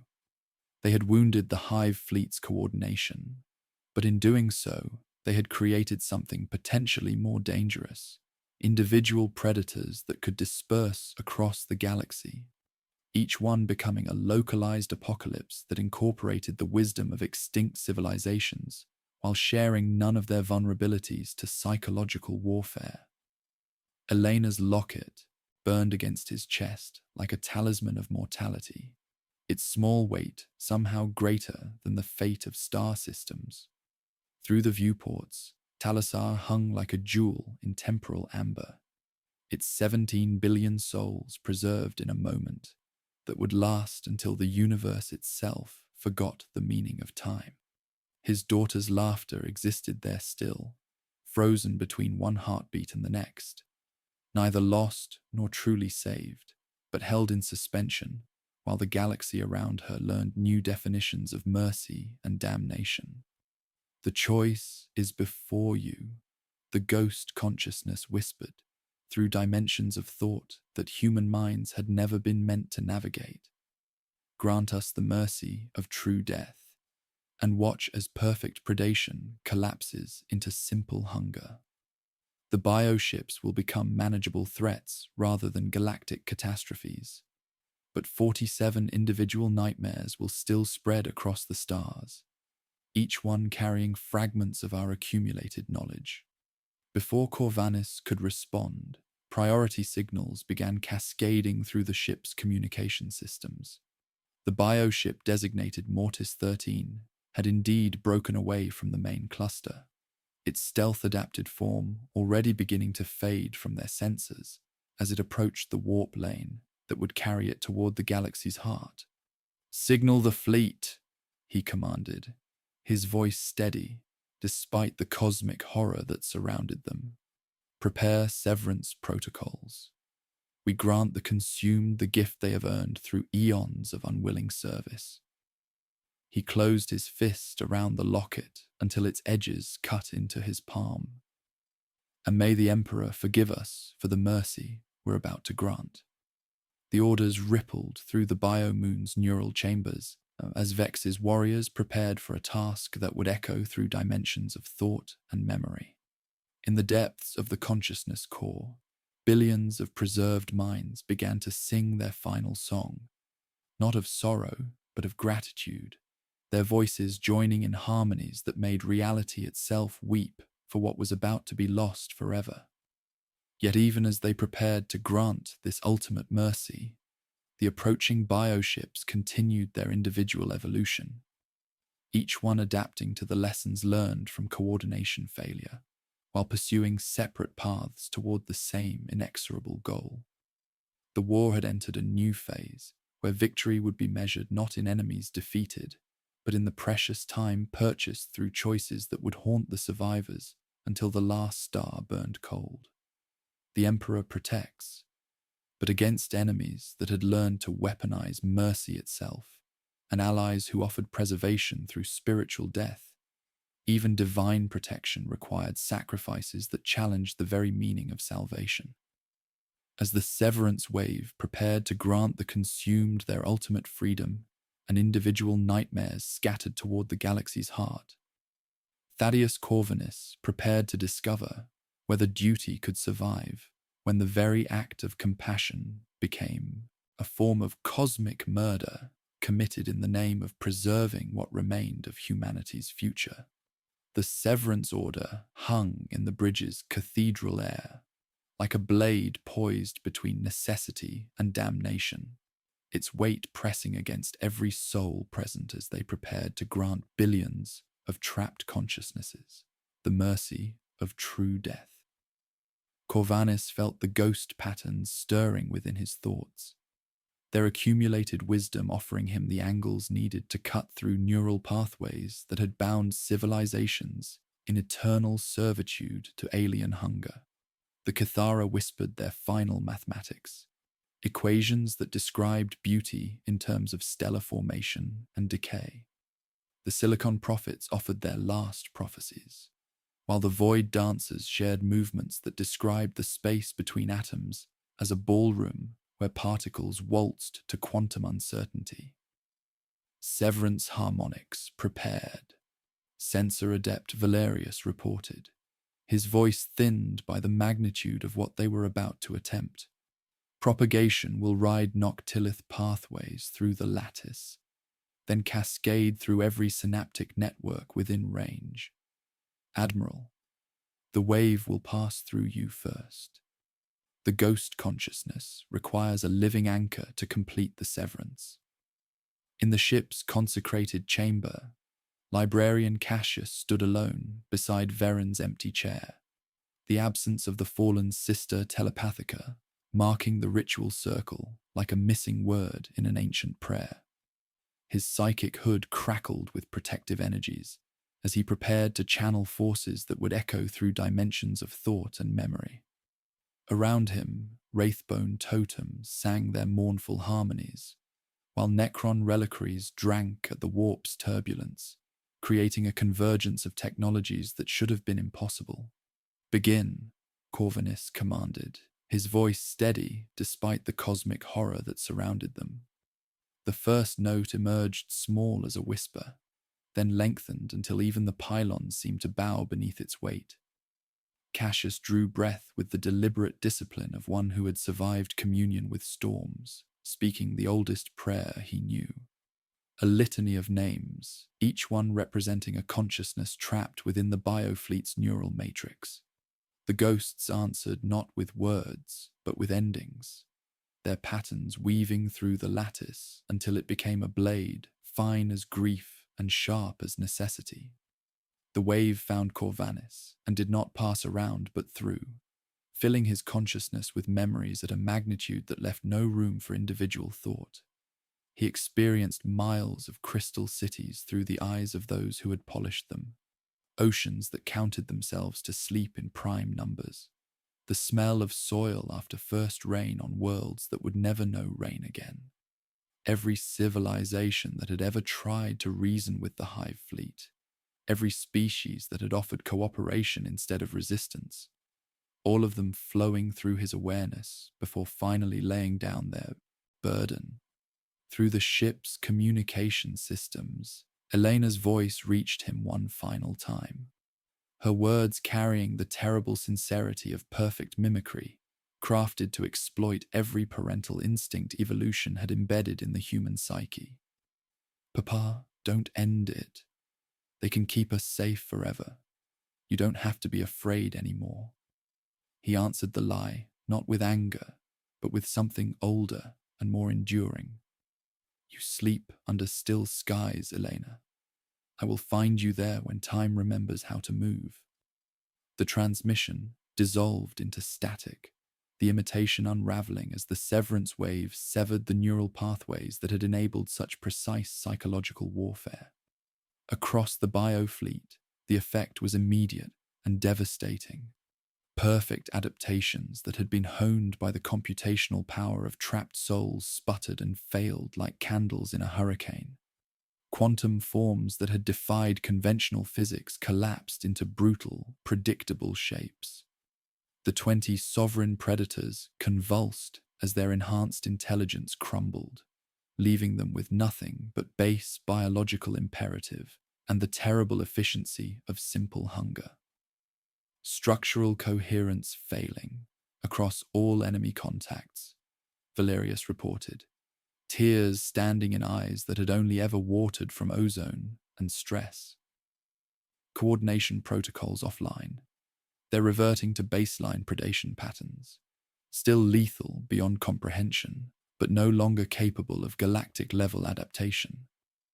Yet even as the main tendril reeled from the severance cascade, Mortis 13 had already reached the warp lane's boundary, its stealth-adapted form beginning to fade from their sensors as it prepared to carry fragments of consumed wisdom toward the galaxy's heart. The creature moved with terrifying independence, a sovereign intelligence that had learned from coordination failure while maintaining access to the accumulated knowledge of galactic consumption. "Permission to intercept." Captain Vex's voice cut across the tactical chatter with the clean cadence of accepted death. His strike force had emerged from the biomoon's collapsing neural chambers, their forms bearing the scars of walking through preserved dreams of extinct civilizations. "Denied," Corvanis began, "because duty required certain lies as prefaces to truth." "Admiral," Vex interrupted, and the honorific made a home of the word. "We learned to anchor on names during the severance. Anchor on mine. Let it mean something." Trazen's mechanical voice carried uncharacteristic solemnity as he materialized a tesseract device, its obsidian surfaces drinking light as they revealed glimpses of spatial dimensions human eyes had never been meant to process. "A temporal containment matrix," the Overlord explained. "It will fold the creature's synaptic core into a pocket where time becomes viscous. They cannot adapt to threats that exist outside temporal causality." "Go," Corvanis said, the permission lighter than his heart could afford. "Strike for the neural core. If the severance wave cannot reach it, create a pocket where it cannot learn." Vex's final transmission was not poetry, but simple truth. "For Talisar." Then boarding torpedoes burned blue-white against a hull that wanted to be a horizon, carrying warriors who understood that return was a superstition they could no longer afford. In the biomoon's collapsing neural chambers, the severance wave reached its crescendo. Cassius's legs wavered, but locked again, his voice hoarse with the work of letting go, as billions of consciousness patterns completed their journey from eternal servitude to true peace. The ghosts did not vanish, but completed themselves, like figures stepping fully into photographs, before deciding they no longer needed to be seen to remain true. "Severance complete," Valerius whispered, almost afraid to learn what followed completion. "Predator cognition down to baseline parameters. We have made them simple, Admiral. Terrible, but simple." The Tesseract sang its mathematical song as Vex's strike force reached Mortis 13's synaptic vault, the device unfolding reality around the creature's primary consciousness node. For an instant, the bioship's prow caved into itself as geometry folded and tore, creating a sphere of crystallized time within living mechanics. The creature reeled, half its brain placed gently where learning could do no more harm. "Contact lost," Magos Terentius reported, and it was a kind of liturgy for heroes who had chosen to become stories rather than survivors. Jarek's projection regarded the aftermath without triumph or grief, which in its way was grief's furthest cousin. "You have chosen the path where endings are true, Admiral. Now you must learn to live upon it." His ancient features betrayed something that might have been respect. "Your species demonstrates a unique capacity for self-destructive compassion.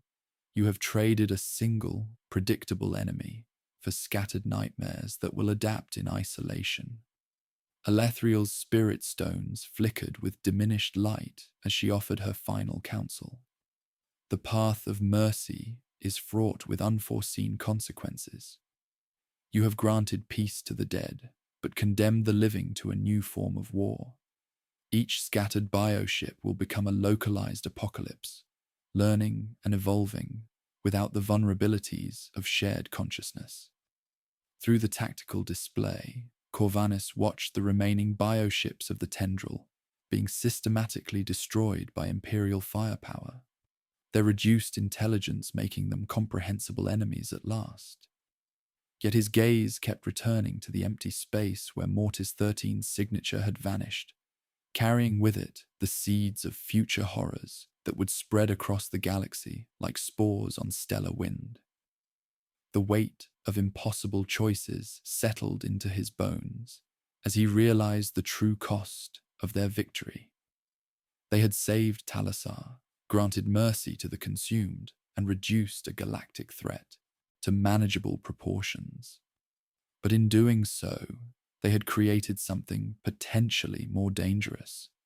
Individual predators that would disperse across the stars, each one carrying fragments of accumulated wisdom, while sharing none of the vulnerabilities that had made collective consciousness susceptible to severance. Elena's locket felt cold against his chest, a reminder of the innocence he had chosen to preserve at the cost of strategic efficiency. He had made a choice, not for tactical advantage, but for something more fundamental. The desperate, flawed impulse to alleviate suffering, even when mercy itself became a weapon in enemy hands. "Signal the fleet," he commanded, finding the timbre of authority beneath ash and exhaustion. "We fall upon the stragglers while they remain vulnerable. Mark Mortis 13's trajectory and seed the warp lanes with temporal mines if possible. And write down every name, the consumed, the fallen, the choices made in darkness." The engines answered with fire that remembered how to burn clean, while weapons systems cycled through blessing rites that had taken on new meaning. In the far distance, reality bore scars where the biofleet had passed, pockets of altered physics that would serve as monuments to civilizations that had chosen to stop rather than endure. The Emperor protects, but sometimes protection required letting a universe finish saying goodbye to those it could not save. As the last echoes of the consumed faded into quantum foam and scattered nightmares vanished toward distant stars, Thaddeus Corvanus closed his hand around Elena's locket until it hurt, finding in that honest pain the strength to face whatever new impossibilities awaited in the darkness between worlds. The war for the Eastern Fringe had been transformed from cosmic catastrophe to countless smaller tragedies, each one carrying the potential to reshape entire sectors, according to evolutionary principles that operated beyond human understanding. Victory had been purchased with choices that would haunt the survivors, until entropy itself learned the meaning of regret. But in the spaces between heartbeats, between thoughts, between the mathematical certainties that governed reality, something precious had been preserved. The knowledge that consciousness could choose compassion even when mercy itself became a form of damnation. The guns fell silent by degrees, their blessed barrels cooling in the void, as the last of the reduced bioships succumbed to conventional firepower. Where quantum forms had once defied imperial doctrine, simple predators now died with satisfying finality, their chitinous hulls splitting under lance fire that no longer needed to adapt to impossible geometries. The severance wave had stripped away galactic-level intelligence, leaving behind creatures that moved with terrible efficiency, but operated according to principles that human tactical doctrine could finally comprehend and counter. Final contacts. Eliminated, Captain Vex reported, his voice carrying harmonics that hadn't existed before his transformation within the biomoon's neural chambers. His strike force had emerged fundamentally changed, their forms bearing augmentations that bridged imperial technology with alien innovation. Warriors who understood both human determination and the computational patterns of extinct civilizations. Whatever they were before the severance, Admiral, they died like mortals in the end. Yet victory's silence carried within it the seeds of unprecedented consequence.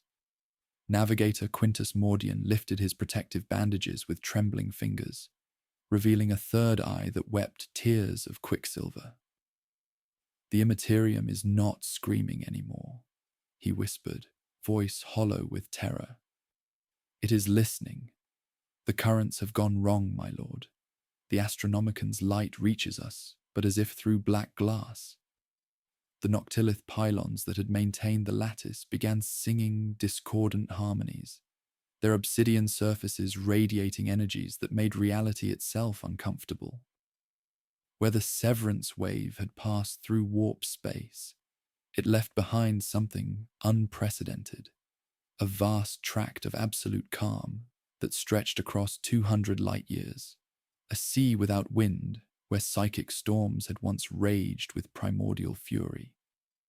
Registering a null tract across the entire engagement zone, Censor Adept Valerius announced, awe and horror warring in his voice. Translation efficiency within it is reduced, but turbulence is completely absent. "We have made a sea with no wind, Admiral. The astropaths are calling it the Quiet." Jarek's projection materialized with mechanical precision, the Silent King's ancient features betraying something that might have been approval. "Your construct requires permanent stewardship," he observed without preamble. "The lattice cannot maintain temporal stasis indefinitely without drawing upon resources that will fundamentally alter this region of space. I offer a solution, Sarcophagus Protocol. We fold your world 1 degree further from time itself, anchor it to constants that entropy has learned to respect." Trazin emerged from shadow, like a curator adjusting his collection, carrying in his mechanical hands a device that hurt to perceive directly. "Museum-grade preservation," he explained with uncharacteristic gentleness. "The power requirement is total. Every warp engine in the theater must contribute. Geller fields will fluctuate like dying candles, and the pylons will vent harmonics into the Immaterium at unprecedented scale. The Eastern Fringe will not be what it was." Alethriel's diminished form flickered with spirit stones that had learned the courtesy of dimming rather than dying completely. "Do it," she said simply. "Let our ending purchase yours." Corvanis felt the weight of Elena's locket against his chest, its small metal form somehow heavier than the fate of star systems. The ghost consciousness that had once whispered ancient wisdom through his thoughts had faded to gentle memory, their sacrifice complete, their burden finally laid down. In the spaces they had occupied, he carried something different now, not the desperate counsel of the consumed, but the quiet strength of those who had chosen to stop rather than endure. "Signal the fleet," he commanded. "Divert warp generators to lattice enhancement. Prepare for field dropouts. All hands, eyes on prayer." The sarcophagus protocol engaged with a sound like snow falling in a cathedral, reality folding around Talassar until the world existed in a state beyond time's reach. 17 billion souls entered a preservation deeper than sleep but gentler than death, their lives held in crystalline perfection, while the universe around them learned new definitions of permanence. Elena's laughter would echo there forever, frozen between one heartbeat and the next, neither lost nor truly saved, but maintained in a moment that would persist until entropy itself forgot the meaning of duration. The warp reacted like a wounded god, psychic storms fleeing toward distant horizons as the quiet expanded to encompass the entire engagement zone. Navigation through the region became possible but perilous, requiring new techniques for reading calm instead of tempest. Astropaths found themselves whispering across distances that had been transformed from turbulent ocean into still, dark lake. Yet at the very edge of sensor range, new contacts began to materialize. Not the scattered remnants of Leviathan's tendril, but something else entirely. Bioships that moved like living equations, their forms adapted to function within the quiet's unnatural calm. These creatures bore the scars of recent evolution, having learned from the tendril's destruction while developing countermeasures to every tactic the Alliance had deployed. "Unknown lineage contacts," Valerius reported, his voice tight with recognition of unprecedented threat. "They do not approach directly. They graze, testing the boundaries of the quiet with appendages that seem designed for silence." Through the ship's communication systems, transmissions reached them that bypassed every known form of interference. Individual voices speaking in harmonies that incorporated the wisdom of specific extinct civilizations. Each bioship negotiated separately, their offers reflecting the cultural values of consumed species while maintaining the underlying goal of adaptation and consumption. Trizin regarded the new arrivals with mechanical interest, his gaze calculating possibilities for future acquisition. "Specimens that have learned to exist within your null tract," he observed. "They represent evolution's answer to the problem of psychic interference. I shall collect whatever novelties emerge from this day. One must curate what is rare." Corvanis touched the locket until its edges pressed into his palm, finding in that honest pain the strength to face whatever new impossibilities awaited in the darkness between worlds. The war for the Eastern Fringe had been transformed from cosmic catastrophe to countless smaller tragedies, each one carrying the potential to reshape entire sectors, according to evolutionary principles that operated beyond human understanding. "Mark them," he commanded, his voice steady, despite the magnitude of what approached. "Shadow, do not strike. We will teach ourselves their names before they decide to teach us ours." The Emperor protects, but protection had become a question of drawing circles around what one was prepared to grieve and standing there until the circle became a map. The Eastern Fringe possessed new geography now, a wound that healed as glass, a museum frame around a world that still dreamed, and a frontier where silence bred new predators and new kinds of courage. In the spaces between heartbeats, between thoughts, between the certainties mortals made and the calculations gods preferred, a kind of peace settled. Not the peace of victory, but the peace of duty finally chosen with eyes open to its true cost. The silence that followed the severance wave carried within it the weight of fundamental transformation. Where Hive Fleet Leviathan had once threatened galactic consumption, 17 individual nightmares now scattered toward distant stars, each bioship a sovereign intelligence carrying fragments of accumulated wisdom, while sharing none of the vulnerabilities that had made collective consciousness susceptible to disruption. The war for the Eastern Fringe had ended not with victory or defeat, but with metamorphosis, the galaxy itself forever altered by choices made in darkness. In the months that followed, they established what would become known as the Vigil, a permanent watch around the wound that had been carved into reality itself. Battlefleet Cryptus became the seed from which grew picket lines along the quiet circumference, stations of adamantine and wraithbone and necrodermis welded into geometries that hurt to perceive but felt necessary to maintain. The alliance that had been forged in desperation became institutionalized through necessity, tech priests anointing joints where imperial sanctity met Xenos grace, while Eldar wayfarers taught armsmen to feel the subtle shifts of silence that preceded predatory intent. Corvanus accepted the title of Lord Commander of the Vigil without ceremony, understanding that some promotions were less elevation than deeper burial beneath the weight of cosmic responsibility. His hair, once dark as the void between stars, faded to silver that caught light like distant nebulae.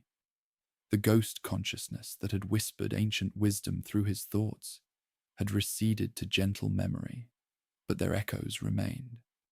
A silent chorus that guided his decisions with the accumulated knowledge of civilizations that had chosen to stop rather than endure. The quiet itself became a permanent feature of imperial cartography, a null tract stretching across 200 light-years, where the Immaterium's eternal storms had been replaced by absolute calm. Navigation through the region required new techniques, astropaths learning to whisper across distances that had been transformed from turbulent ocean to dark, still lake. At its heart, Talassar hung like a pearl in crystalline perfection, its 17 billion souls preserved in temporal amber that would persist until entropy itself forgot the meaning of duration. Years accumulated like sediment around the vigil stations. Corvanus aged without nostalgia, his body bearing the weight of choices that had saved worlds while damning them to forms of existence that challenged every definition of life. Elena's locket remained against his chest, its metal surface worn smooth by decades of unconscious touch, a talisman that reminded him daily of the daughter whose laughter existed frozen between one heartbeat and the next. He would stand before the viewing galleries during shift changes, watching Talassar's image in the displays while speaking the nonsense fathers reserve for children who could no longer pass the difference between protection and imprisonment. The scattered bioships, which Imperial classification designated as silent hunters, continued their individual evolution across the galaxy's breadth.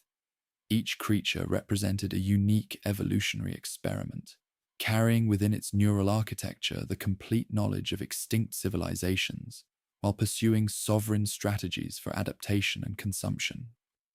Reports filtered back from distant sectors, an agri-world where the wheat learned to sing and refused harvest, a forge world whose machine spirits developed preferences that transcended programming, shrine worlds that woke from pilgrimage to find their saints bleeding with unprecedented authenticity.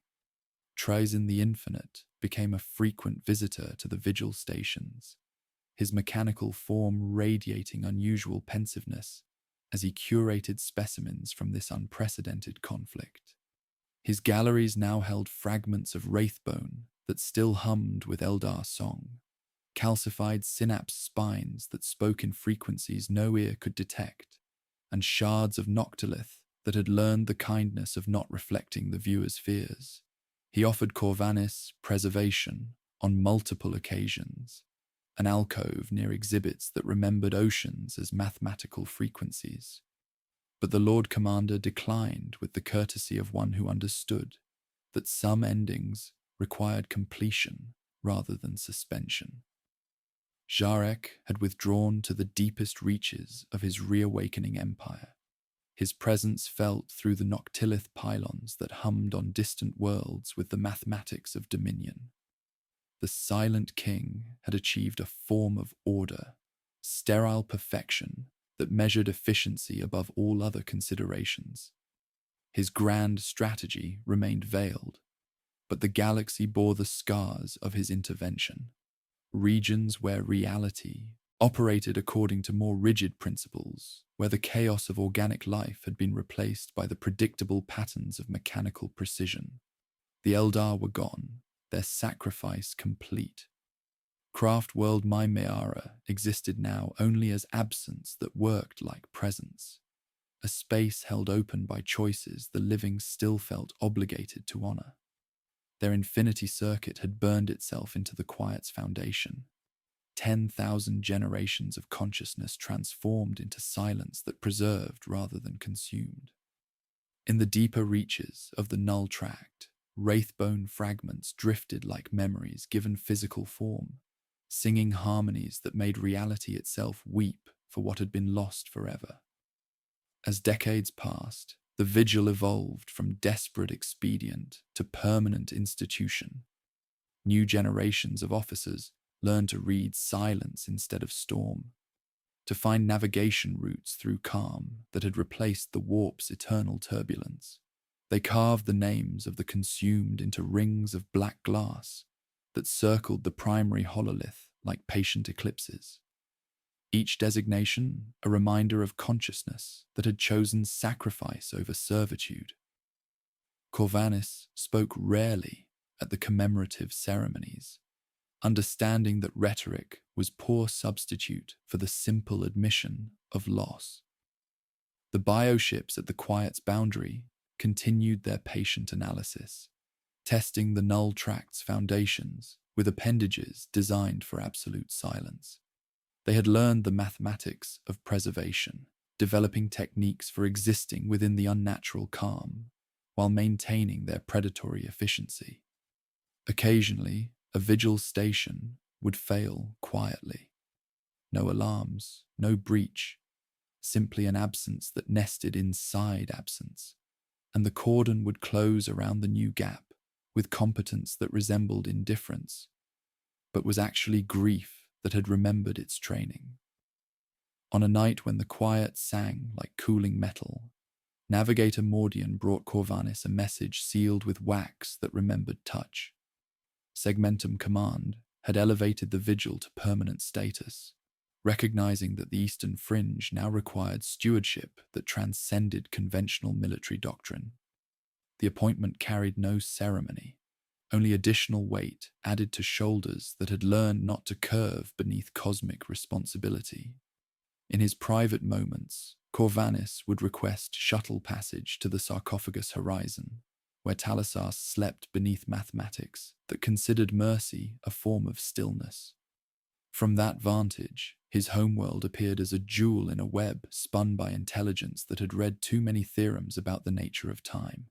He would press the locket against the viewport and speak of weather patterns on the old farm, of mountains that tasted like winter wind, of the kinds of necessary lies that made courage less expensive for those who inherited it.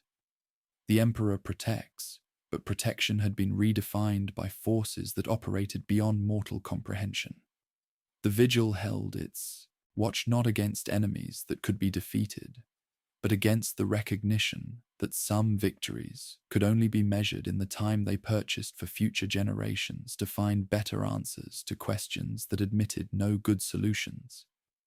When Corvanis finally went, it was as he had lived in those final decades. Watch properly set, reports filed with mechanical precision, one hand on the brass rail, worn smooth by countless predecessors, and the other wrapped around Elena's locket. The quiet held its counsel. The predators grazed, but did not breach. The pylons continued their mathematical humming, equations that had learned to be kind rather than merely correct. In the viewing galleries, new cadets stood the middle watch and traced with reverent fingers the names carved into black glass, pausing at designations that sounded like home.